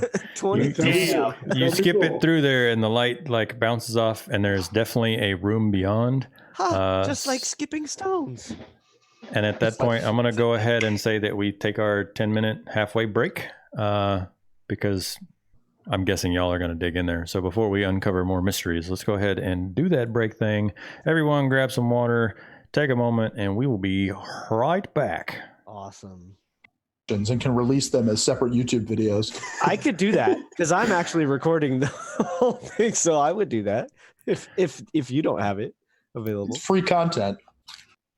Yeah. So we're back, and my players are having great conversation on the break. However, I unfortunately muted the stream on the break, even though I can hear them on our chat program. So none of that amazing conversation is something that I have and can use in any format. So Gregory, since you are also recording, you have my permission to have our what is that, the like GM fireside chat or whatever you want to call that. Here's Nice. Here's the Essentials Kit break room conversation. Yeah, that was like an impromptu like panel discussion on DMing pre-mades versus homebrew. DMs at the water cooler. Yeah. There you go. All right, so we have decided that we're going to kind of fast forward through because y'all are determined, and at this point you're flinging rocks and stuff in there. So if you spend enough time, you will eventually get to a collapsed door frame. And do you guys dig the tunnel out, or are you okay with doing the belly crawl across the top? I'm not okay with doing belly crawls, no. All right, so we're going to let's do some math here. If you want to be able to walk through there, it's going to take you 4.5 hours of continued work, but you eventually clear enough of the room. And at this point, you can't even see the dwarf skeleton. Like, Cazador has thrown every single rock she could find on that guy. So once we've cleared the rocks, Longtooth goes up to Rathian, and he says, he puts his hand on his shoulder and he goes, and he points down the hallway like Rathian should get to work now. And then he sits against the wall, dead tired because he's been slinging rocks for 4.5 hours. Rathian with his now butt of a cigar in his mouth just kind of chomped on it, like pushes himself up off the wall and just kind of stomps over and starts digging. No, I mean the digging's done. He's pointing at the doorway. Like, oh, go. Got it. Go do whatever you do. People are dragging tokens. I want to just drag y'all all in there. Where you stand is not super important. I didn't make breakaway dynamic lighting walls there because I didn't want it to glitch through and y'all accidentally see. So, you are in a room. There is an alcove to the south that holds the rubble of a shattered statue. And then there is an alcove to the north that has a full statue. And it is a dwarf, but it has like devil horns. And it is staring greedily. It's got one hand out, kind of like grasping a large green gem. And it's like got this malevolent, like, yes, smile as it's glaring into this gem. So big built dwarf guy, devil horns, tiefling style up and over his head. And he's like wicked grin staring at this fist size emerald. This is definitely a trap. You think? Definitely a trap. Longtooth will dig in his backpack, unwrap the wand. Yes. Click the button and the wand, like, you're already pointed at the thing, right, and it just like almost pulls the wand out of your hand, like straight at the gem. So I think the wand also would let you know if it's a secret or a trap, if I'm not mistaken. In my best Akbar non-impression, it's a trap. How do we disarm it? Any ideas, Zook? I can try and give it a go. Actually, I don't think reading it doesn't sound like it distinguishes between the two. It's a trap. It's not a secret door, and it's one of two things. I mean, that makes sense. But... Deductive reasoning. Is there any sign as to what the one in the south once was? You find another like hand and piece of a forearm and then a horn, and it looks like it was the same kind of statue. While they are talking about what to do, I'm going to activate Divine Sense. What does that detect? Look into my eye. Basically, it lets me sense if there's any sort of extraplanar or undead evil around. No, there's not. The statue is horned? Yep, he's got like tiefling horns essentially. It's a dwarf, okay, but you know the male tiefling horns that just go right back up over the head and then kind of point up at the rear.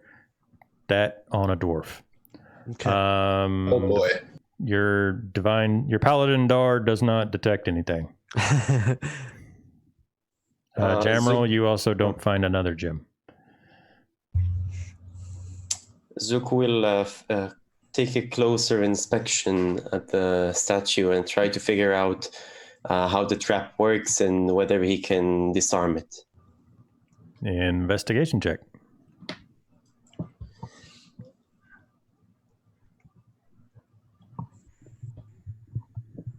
You don't actually see any kind of mechanisms or anything. Like there's no hinges, there's no wires, there's no pivot points. It is a solid block of stone holding a large emerald. If we take some time, perhaps you all would like a rest. In fact, I could use one myself after all of that. But if you would allow me, if we have 10 minutes, I could cast a ritual and see if there's any magic in this room. Yeah, I don't think that's a terrible idea. Yeah, and well, I can't find the trap in here, but maybe if we all take a step back and maybe Loom uses her hand thingy while we're all out of the room, it's probably safe. I mean, we probably activate the trap, but we will be out. It's fine. Right? Should work. I mean, it sounds like a sound plan. I'm rather tapped. My energy is spent. Before we press further, I need a break. And she like sits down and starts drinking some water and try to eat a peanut butter and jelly sandwich. Yeah, exactly. Whatever rations she has available, she starts protein bar. Well, hearing Alum's suggestion, Jamro will sit beside her and ritually cast Detect Magic. Oh, yeah, I was going to do that, but if you want to take it, by all means. You take your rest. She just gives you a nod. There is some kind of divine magic coming from the gym. There's some kind of divine magic coming from the gem. You can literally hear the eye roll from Rathian. Also the GM. I'm curious if the magic is connected to whatever is protecting the gem, or if it's coming from the gem itself. Is there any way for you to determine that? I'm not sure. Can I investigate? You can know the school of magic with Detect Magic, and that might give you a hint. Well, it's divine. Yeah, that is the school. Well, that's boring.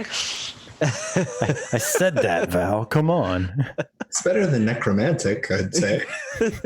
Definitely. What about that holy symbol thing you got there? Oh, yeah. Does this glow?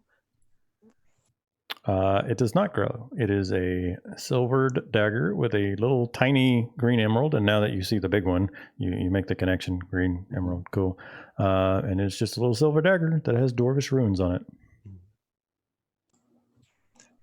I would like to search the statue for those runes, or maybe someplace that might slot into.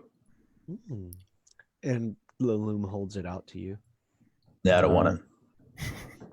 You can make an investigation check, but you don't find anything. Okay. This is one hard-bodied dwarf statue, but he don't got no slots waiting for you. So we're taking a breather first. Is that what I heard? At least the 11 minutes to cast the spell, but if y'all want to do an hour, let me know. Loom is y'all suggesting it. Y'all were digging the tunnel, but anyone who was not digging for a 1 hour period would have got a short rest. But if anyone spent the entire 5 hours hauling rocks, they didn't get a rest. I'm going to use one of my hit dice during that time, by the way. Okay, back while you were smoking a cig? Yeah. Got it. During this break period, Cazador is still poking around the statue, and you can see it in her eye. She wants to go for that gem. She's not, but it's looking like it might happen given enough time. It's that thing in Aladdin that Apu sees while he's climbing up the stairs. Jamril is right alongside Cazador, but he's trying to estimate about how much this gem weighs.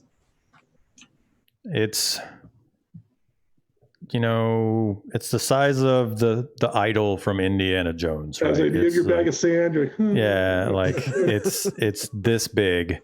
It's slightly bigger than fist size because this statue, whilst a dwarf, is to scale that it's about 6 feet tall, but it's a dwarf statue, and it's got this huge hand out there with this massive emerald in it. I begin searching the rubble in the south of the room for a similar sized or weighted stone. Yeah, you can find something. It's probably like the fist from the other statue. Or like a chunk of its arm that's about that size. I step to the center of the room and I'm like, well, you can probably see where I'm going with this. Yeah, so mechanically, if the others would have taken over digging while we were moving through, Illum would have then taken a rest during there. But if the others looked like they were going to quit, she probably would have kept digging. Got it.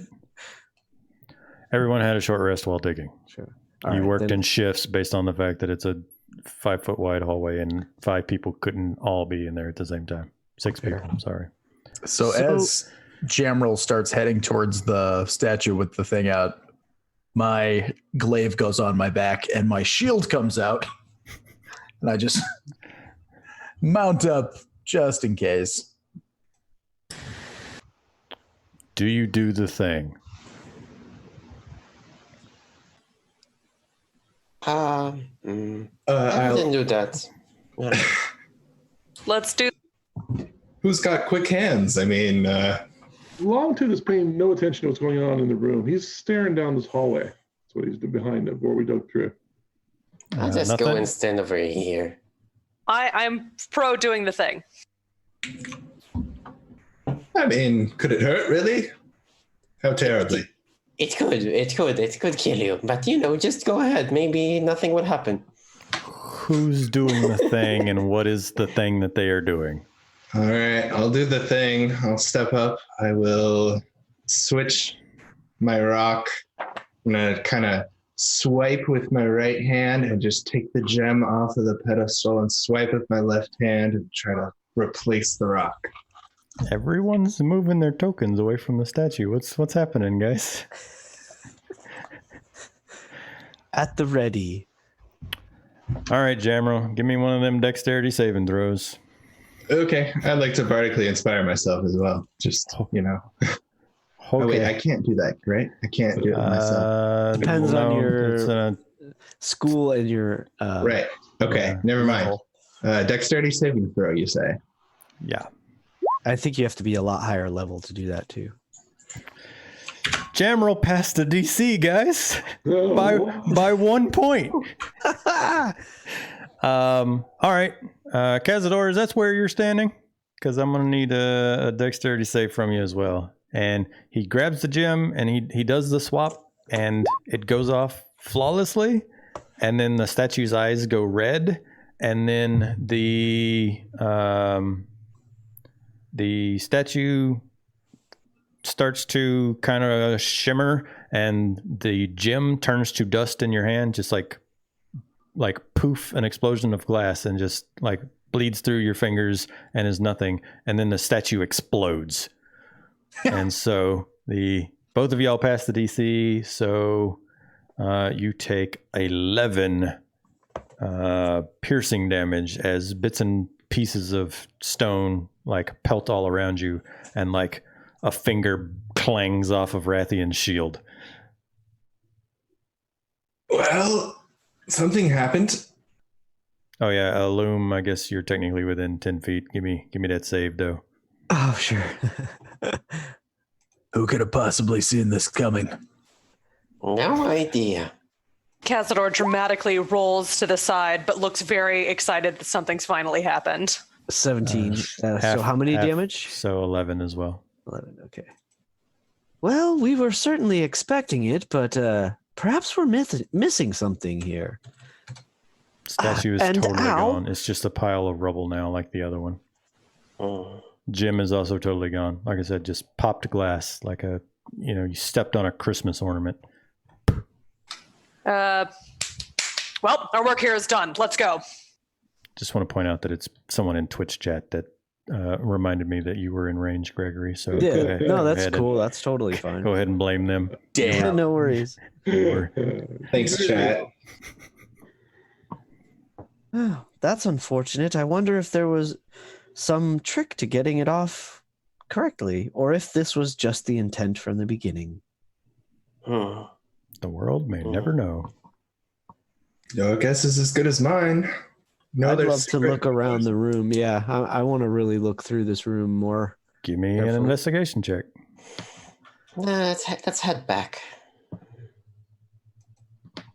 Sorry, y'all can't walk through that wall.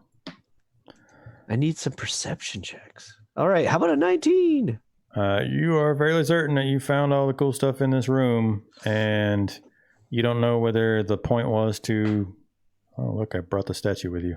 You don't know whether the point was to trick you into grabbing the stone and you jerk, or whether y'all did the statue wrong. But you're fairly certain that you're done in that room. Okay. Thank you. Cazador is going to approach these dwarves and just sort of stand over them and look down. We've destroyed one of your statues. We'll be going now. And they both kind of just like, what?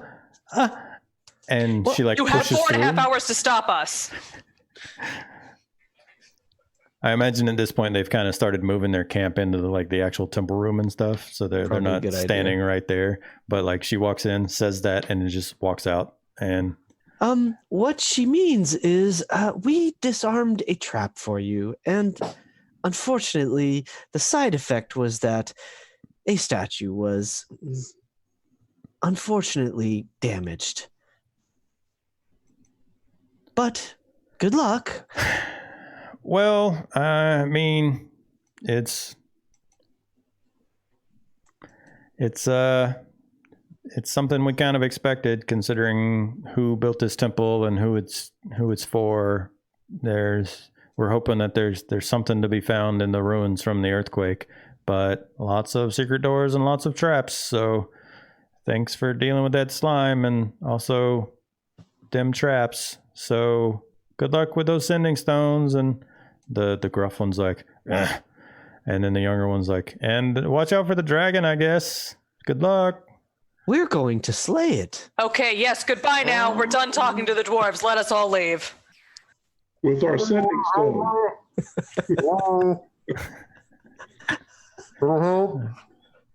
Where's Rathian? Oh, god damn it, Rathian.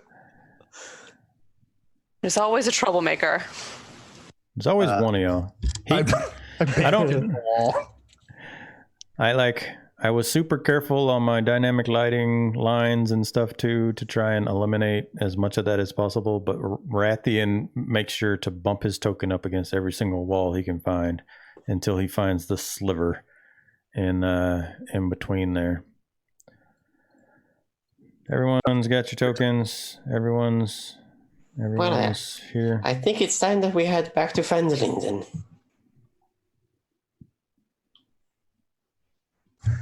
Good, then our job's done. We'll be seeing you.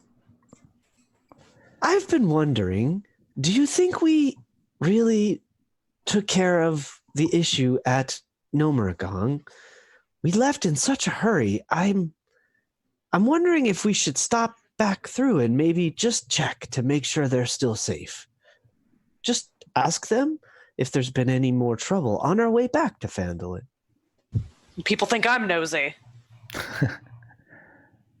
Somebody roll me a d20 since y'all are getting ready to leave this area, and also let me know your marching order and where you're going.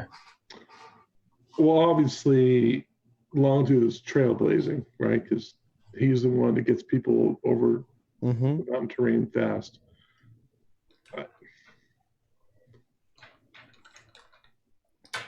What's the... Go ahead and just arrange your tokens like y'all would be marching. Longtooth up front. Gotta find where the tokens are. Over there.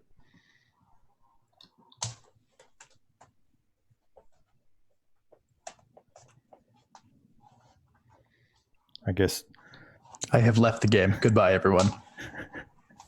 Why did you do that, though? I needed you.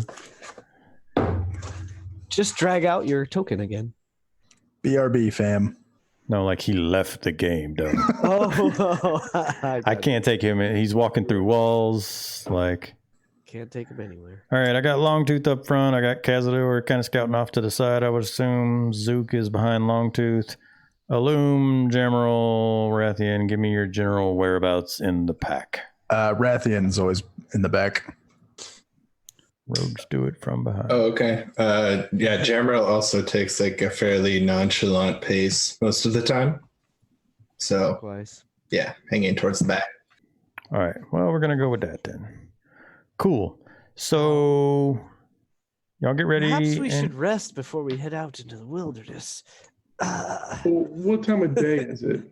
That's what I was trying to calculate. So we had 5 hours of digging. Y'all got here, call it 8 o'clock in the morning. You spent probably a solid hour on the initial sweep, and then 5 hours of digging and just an hour of incidentals. So afternoon, supper time or dinner time, you could get several hours worth of travel in if you wanted, or you could set out bright and early in the morning. You could definitely get back to the campsite y'all used last night, though. Let's get to camp and then we can rest. he says as they walk out the door and are immediately greeted by 6 orcs bearing weapons. It's not gunk or gook or whatever the slop that we were fighting before. Orcs are good. I know how to kill orcs. Sarcastic as I may be, that is definitely a thing that happens. As y'all round the corner and come out of the village and exit that big stone door, you are greeted by a band of a half dozen orcs that are kind of like scouting out the canyon and approaching. And the moment that they see y'all, they start raising weapons. And let's go ahead and get some initiative, and we'll organize our tokens a little better. But that's definitely a thing that happens. You guys are in a box canyon fight with a half dozen orcs. And Rathian will eventually be back in the game at some point. I'm there. Finally. Sorry, guys. The book made me do it. There was orcs. That's totally fine. Orcs all along.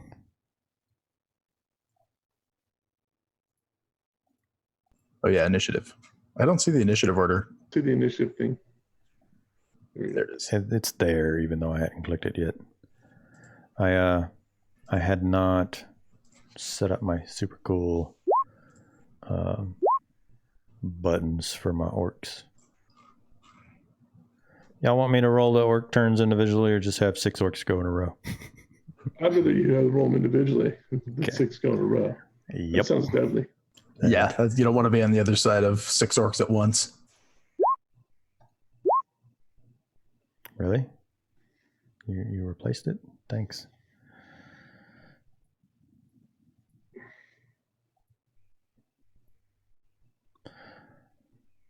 They're just going to be blank because I'm lame like that. 1, 2, 3, 4, 5. Cool. Should I be seeing more of the map? Because I don't even see orcs. Stand by.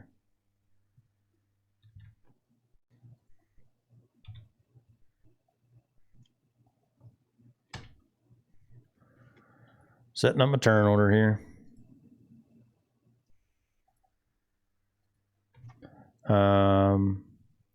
I can probably just go ahead and turn off dynamic lighting since y'all are done with this area. Now do you see orcs? Hasn't updated for me. I still have the dynamic lighting. Yeah, me neither. Stand by. I'm a pro at Roll20, y'all. I swear. You can also turn on, you can leave your dynamic lighting and turn on global illumination. I guess that's true. But I don't know if it updates while we're There on we the go. page. Good enough? Yeah. Cool. I'm going to zoom in for the fight for those people who watch us silly orc fighting weirdos. And it's Rathian up first.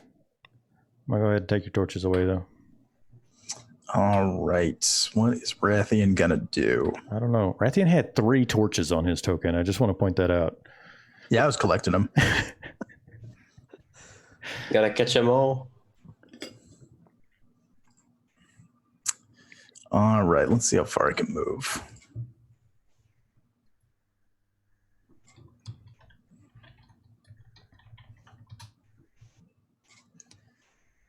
I think it might actually be 25. Nope, I'm 30. Okay. Rathian is going to move here. Okay. That seems like a great place to be with a half dozen orcs. And then he is going to, as an action, he is going to hold out his Death Knight hand again, and it's going to start sort of like releasing thick blue-black mist and crackling black energy. And I am going to channel divinity, and I'm going to use my dreadful aspect. So as I do, that black, blue, crackling smoke rips up my arm and fully surrounds me as I attempt to make all of these people frightened of me. They all have to make a wisdom save. Oh, my Jesus. I'll just click the same sheet 6 times. Fail. Pass. I don't actually know what my save is. I'm assuming, well, no, you're 3rd level now, maybe. My save is 13.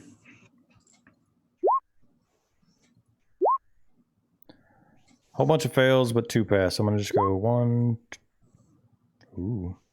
1, 2. So I'm gonna start putting little markers on them. He's scared. He's scared. He's scared. She's scared. Oh, how progressive. Yeah, it's 3 dudes, So, 3 chicks. Any of the ones that are afraid are now frightened of me for 1 minute and cannot end their turn within 30 feet of me. So that one's going to have to move backwards. So are those 2. That guy's good. Got it. And they can make a wisdom save at the end of each turn to try to break out of it. But you guys basically watch as Rathian becomes wreathed in blue-black smoke, and his voice becomes deep and booming as he tells them, "Fear me." Half of them comply. Cazador. How do you make that arrow that tells you how far you can go? On the left-hand side, you have like a mouse arrow and then a couple other things, but then you have what looks like a circle with a ruler at a 45-degree angle in the upper right. Yeah. If you click that bad boy, you should have your measure stick. If you mouse over it, it also gives you like snap to the center, snap to the corner, no snappy, like show everyone my arrow, or make it as private arrow. Okay, cool. Well, Cazador is going to run in with 30 feet of her movement to yonder. Yonder orc. Oh, nope, I'm still pointing. You gotta go back to your mouse clicker. I'm not good at this. And I similarly am going to do something thematic. No one will see it, but there'll be some eerie black smoke pouring from her eyes as she uses 2 key points and casts darkness. Nice. Where are you? Is it centered on you, or do you get to plop it somewhere? I don't know. It's not on my sheet. The actual spell. Yeah, if it's just the spell, you can position it. What's the size of the darkness? Someone help me. I think it's a 20-foot radius, to be honest. You can place it any place in 16 feet, 15-foot radius. I'm sorry, 60 feet, 15-foot radius. Gotcha. Concentration up to 10 minutes. I'm not going anywhere. 15-foot radius, not diameter. Yep. Oh my Jesus, that's a much larger thing. They're all in it. Yeah, it's huge. So I'm gonna. I don't know how to make a circle. I would like it somewhat before them, so that they're gonna have to move through some darkness to get to us. Yeah, it looks nice. Darkness cloud. Bunch of scared orcs in the dark. Yeah, we just ruined their life. I don't even know why I let y'all do this fight. I should have just let you fucking go back to Nomengard. Thus ends my turn. It'll be worse for them in a moment. Okay. Yes. A loom. We just turned into the bad guys in a horror movie. Turned into. Yeah, really. These poor orcs. Alum says, I suppose sometime we should probably talk with, well, never mind. She's going to drop a shatter right there and hit, I think she can hit 5 of them. Can you see into the darkness? I'm kind of guessing where, like, I saw it a moment ago. Does shatter specify a point that you can that's see? That's a good question. I don't know. Let me see. I'm going to be that GM. That's fine. No, that's fair. Fine. That's really fair. Yeah, totally fair. Also, technically, you can. It's not fair at all. You can see here, so you can always like right it in here. It says a point of your choice within range. Yes, thank you. You beat me to it. Well, then drop it wherever you want. I don't give a shit. What's that? There's more con saves, and you want like 4 orcs worth of con saves. Yeah, and yeah. Well, I think 5, right? Yeah. I should be able to get all 5. A 10-foot radius, yeah. Okay, well, the upper left one with the pink here, crit fails, and the rest of them roll awesome. The lowest ones were 18s. I hit the wrong one. That was not correct. I apologize. No worries. Give me your shatter. I'm trying. Here we go. There it is. So how about anything on a failed? There we go. Sorry. So it's DC 14, and anyone that fails takes 9 thunder and another 1. These terrible rolls. Anyway, 9 out of 24 damage. That's what sucks. And then I think it's half damage for anyone that let me know what the succeed does, and I will start doing damages. Longtooth, it's your turn while I figure out some damage. Bunch of orcs disappeared into a cloud. Longtooth thought he was going to rush forward and impale somebody on his spear.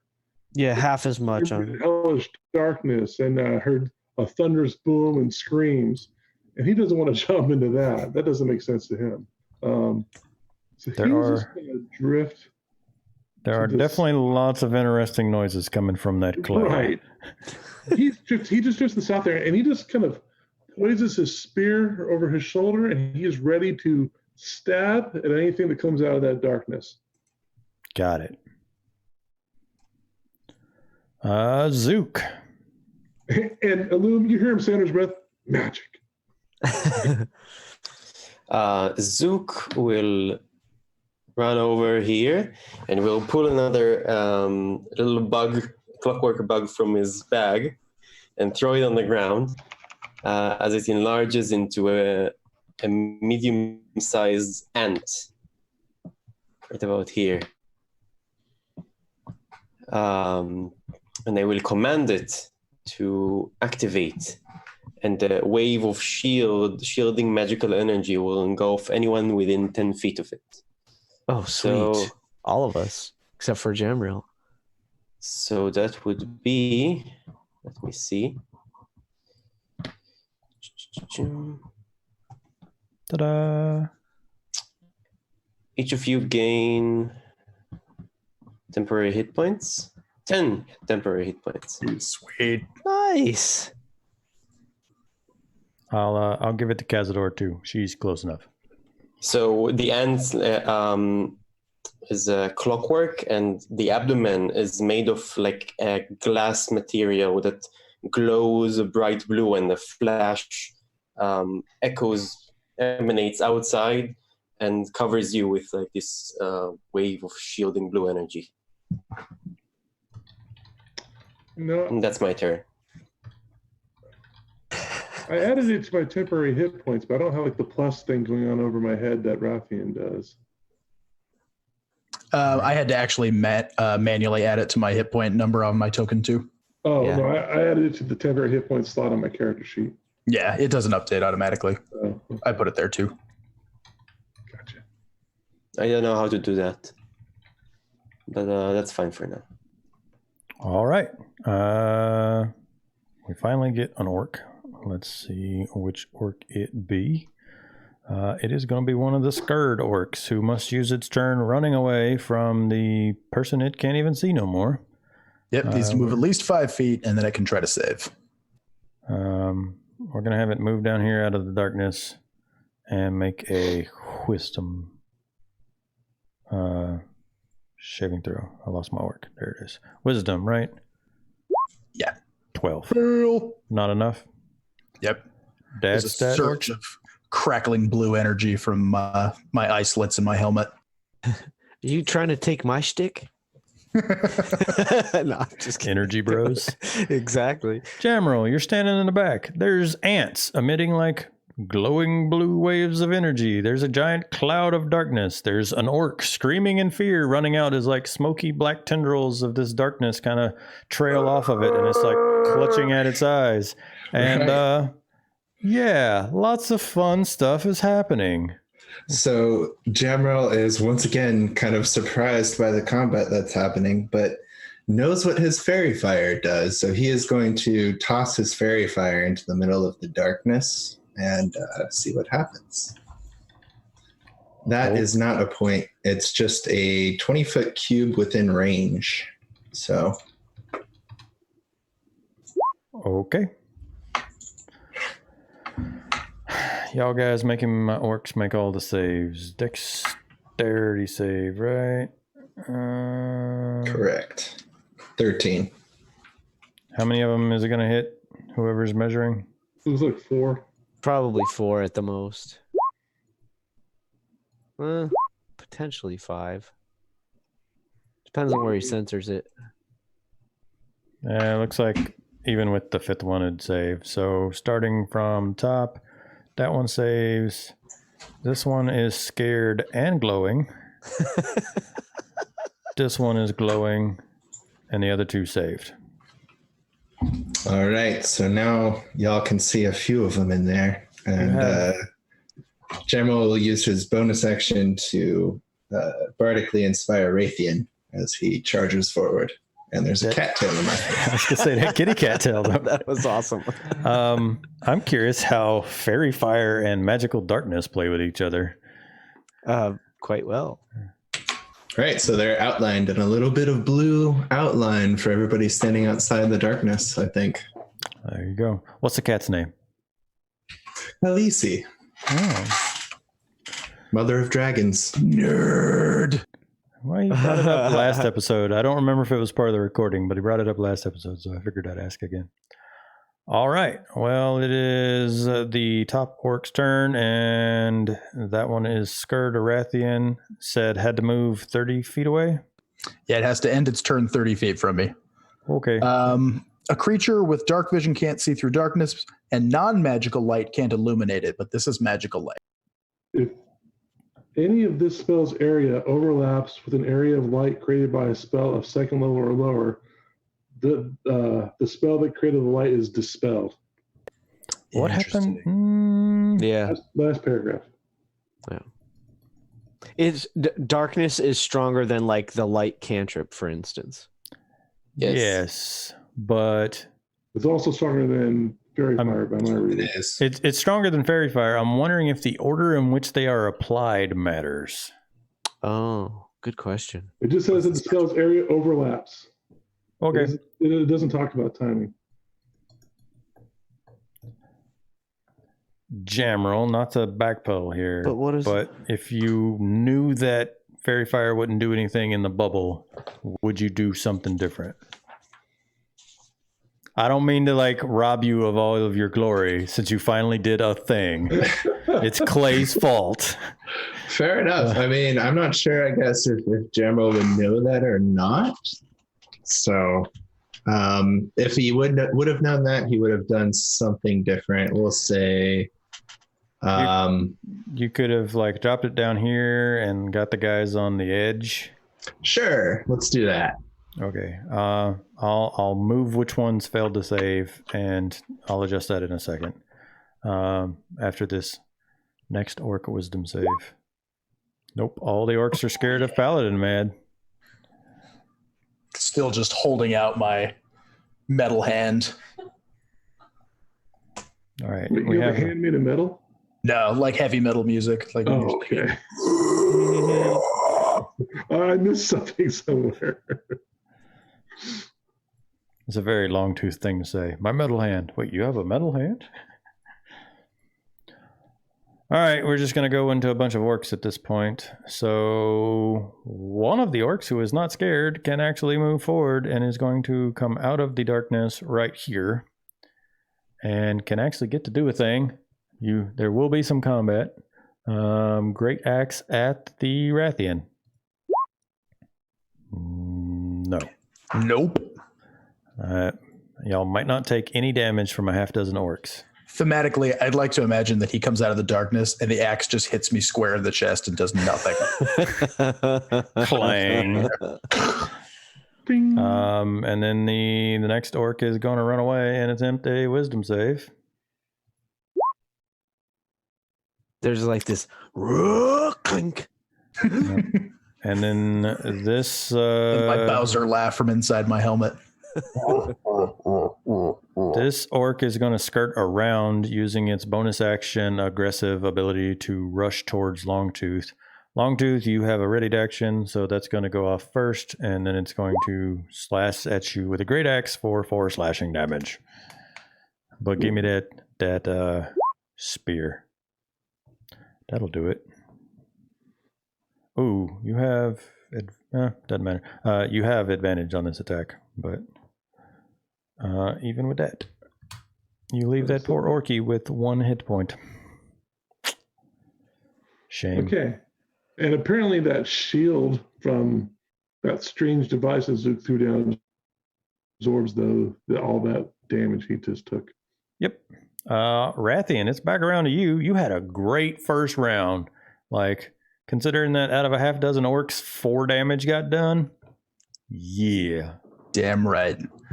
So now I'm going to take up my glaive in both hands and twirl it mightily above my head and slash across at this one in melee with me. If I can get to my thing. Never mind. No. I'm too busy being awesome. Bardic Inspiration. Oh, I do. What is that? Extra D6. I'm going to use it. Shit. That was the best jam roll thing that's ever happened. That was an inspiring miss. Yes. It came from Jamroll, and it was still a critical 1. It was somehow a negative 1. Jamroll's the hero of this story. I'm telling y'all. He really is. He's our Harry Potter. This is just the part of the story where he's living under the stairs. Cazador, there's an orc right next to you. All right. I am going to lash at it with my spear, and then I don't know if it's got some exposed flesh. I'm going to take a chomp on it too. Tasty. Yeah. That should hit. Let me check. Yep, that hits. And she doesn't use the spear two-handed? When I read it, it looked like you could only use a versatile weapon one-handed and still do your bonus attack. I don't disagree. Think so. Do two-handed and still do, because you could kick or knee or elbow. Use the you butt could use of the the spear. butt end of the spear. I mean, it's a mechanic. Really been intention playing this is- stupid thing wrong. No worries. That's how we learn. Yeah, if you want to go ahead and roll it, two-handed damage now. What is... There you go. We'll take 11 over 5 for sure. I can't retroactively imagine all the people you would have killed up to this point. But the important thing is, this orc had 11 hit points, so you weren't going to kill him, but now you do. I love it. Which means that you didn't need to use the unarmed strike for it. You can run off and go attack somebody else if you want. I'm going to... Runs around the circle of or the sphere of darkness. You got... I'm gonna come here, punch this guy. Hang on. Yes. I'm going to be that guy. What? Martial arts. At first level, your martial arts give you mastery in combat style that use unarmed strikes and monk weapons, which are short swords, and any simple melee weapon that don't have the two-handed property. It doesn't have the two-handed property. It's a versatile property. It's versatile. It's very specific. You tried to rules lawyer and you got fucking rules lawyered. I tried to rules lawyer my wife. It's got a relationship. Yeah. And he was wrong! You're playing with a bunch of DMs, right? Right, exactly. You have a table full of DMs. And today I learned. Moving on. I kill him. I punch him. Yeah, got it. Go ahead and punch that guy. I'm going to just bask in the fact that not only is it same team, it's actually the wife. You're like, hang on, I want to stop you from doing that cool thing. Hold on. Wait a minute. I never claimed to be a good person, guys. Same And that's what I get for saving him intentioned. from posting that stupid butt picture. I'm just, hey, you guys missed out. I'm still just salty about missing that really awesome attack after being super metal for a turn. Moving on from Curtis, I did have an unarmed strike. I rolled a 24, and I have 6 damaging for that. 6 damaging. Damage. You do 6 damages to the back of this orc's head. And then I'm going to, boop, pop into this darkness. Nice. Got it. Ninja cannibal lady. Illume. Things are happening. It's exciting. It is. Wow. It's very exciting. There's like a little lightning sort of trick. It's like tracing the outline of her eye slits in her mask. And she steps over and says, these creatures you've created are fascinating. And then she's just going to whip a Eldritch Blast at this orc right in front of Longtooth. Okay. And so let's see. Eldritch Blast. How about a 22 to hit? That like murderizes that dude. 5 force damage. You technically also have advantage. Oh, even better. Well, see if we you kill this guy, but I mean, feel free to roll for your same crit. Hit. Another 16, so 22 to hit either way. He did. Excellent. Anything else? You are all most efficient, and that's it. Nothing else. Longtooth. Longtooth hops over this orc as it's falling and races down here.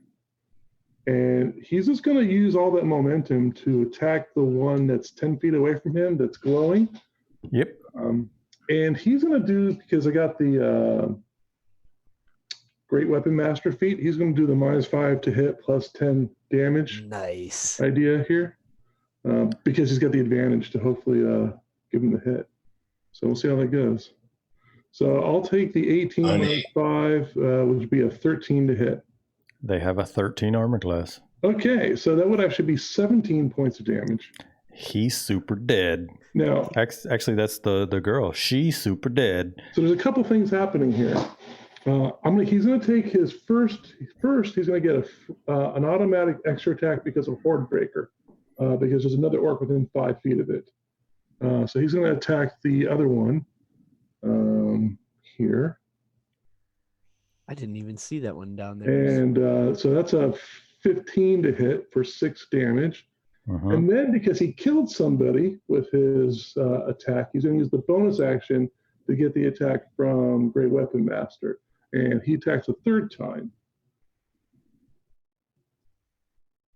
for another 5 points of damage on top of that.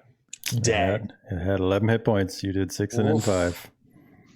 3 attacks at 3rd level. That was dope. Efficient. Nice. They all dead. All you got's the orcs up by Cazador. One in the cloud, one out of the cloud. Both of them scared of the paladin. I'd also like to note right now. The last one he kills, he sticks a spear into it and kind of moves over to the edge of the cliff, and then he kicks it off the end of his spear, and that's how it dies. It plummets off the side of the mountain. Got it. How long does your scared thing last? 1 minute.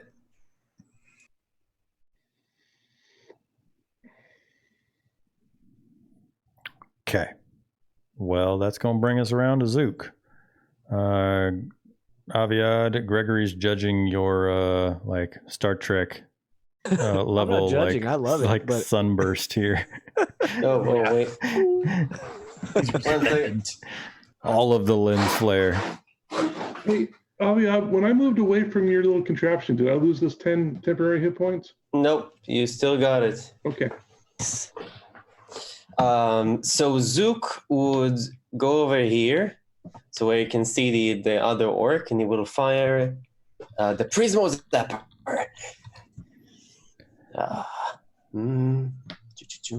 Twitch chat's talking about it, but I want this to be in the recording. Twitch chat's pointing out that the fact that Longtooth just killed the thing that had fairy fire, but with the advantage, is the first time that Ben is actually, or Jamrel's actually responsible for the death of a creature. On the other side of the darkness. Yeah. He doesn't even know it.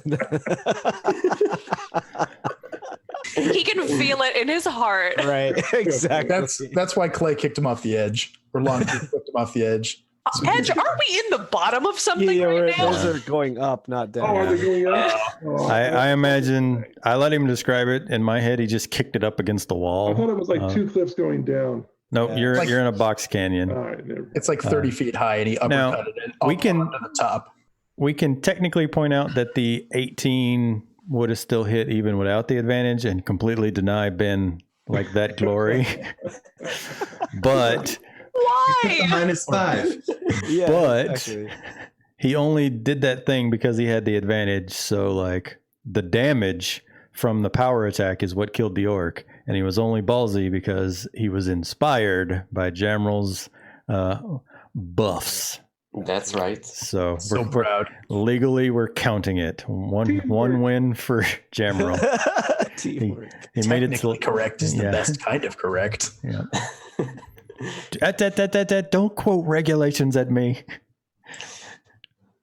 Sorry, I know all the Futurama.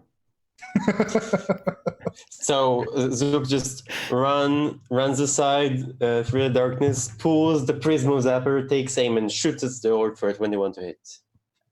Yep, that'll hit. So it's 8 piercing magical damage. Still alive. That's my turn. Okay. It is an orc, and they are both scared. So I lost my orc sheet. Where did it go? Wisdom check. Oh, that'll pass. He's free. Yep. It wasted its whole turn becoming free, but the one that's about to die is free, and it's Jamrel. All right, he's the one I can see. So I will just viciously mock him. And I actually don't have one up. Just kind of gag at him and talk about how ugly he is. Mock him. Mock him. Mock him. A 1. Please kill him. Hey, Yeah, it has 1 hit point, guys. Yes. Oh, okay. And he failed. He could have Emerald's saved. finding his stride. That's by It's all coming up. It's all coming up, Jamrel. hey, there you go.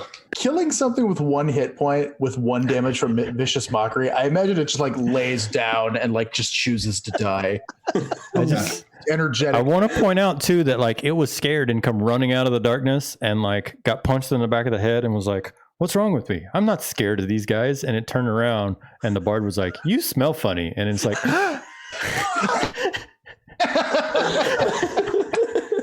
Oh God, it hurts. It just gives up on life. Yep. And it was about to be his turn, but he did. So it is you killed that one. You killed that one. It is Rathian's turn. All right. I am going to move over to my buddy hiding in the thing here.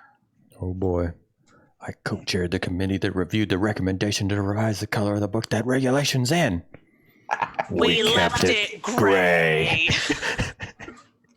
Sorry, I just didn't get to do gonna- it last turn. I'm just going to reach out and touch this dude.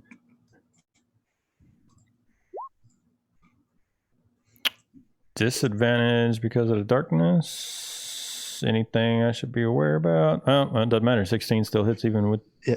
He's going to take 27 necrotic damage as I put that metal hand that I've had swirling with black and blue crackling energy on his face and just rip the life out of it. Like you can see a soul pull out of his eyes and mouth. I just dissipated into the sky. Nobody can see that because it's in darkness. And nobody sees it happen. So nobody sees that happen. Longtooth, you hear a bunch of weird noises, and then this like desiccated orc husk falls backwards out of the cloud, like down farther down the canyon this direction. and it's got the like burned handprint, like white hand of Sauron on its face, and just falls out. And I just step out, and the smoke dissipates off me.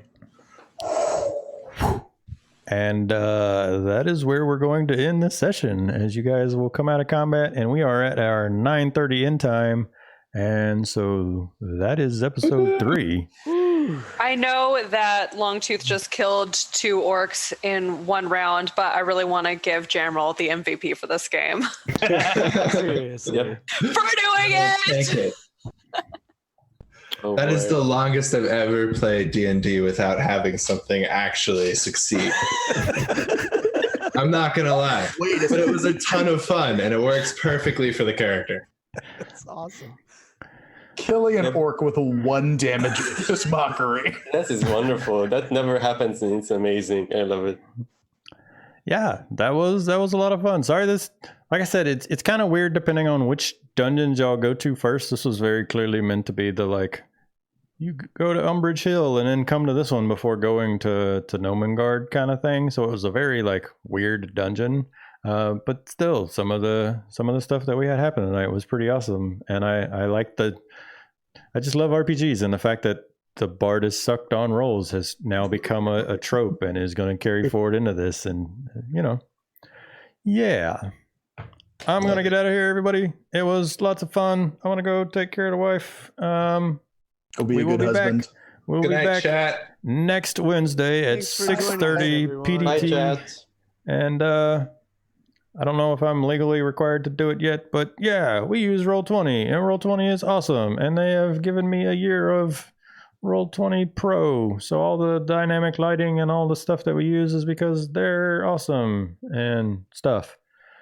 Also, they're powering the Star Wars games that I will be doing. On the 24th, we have a one-shot coming up, and sometime next month, we have an Age of Rebellion one-shot coming up. So you should definitely come and check that out. I'm out. Right on. Bye. Bye.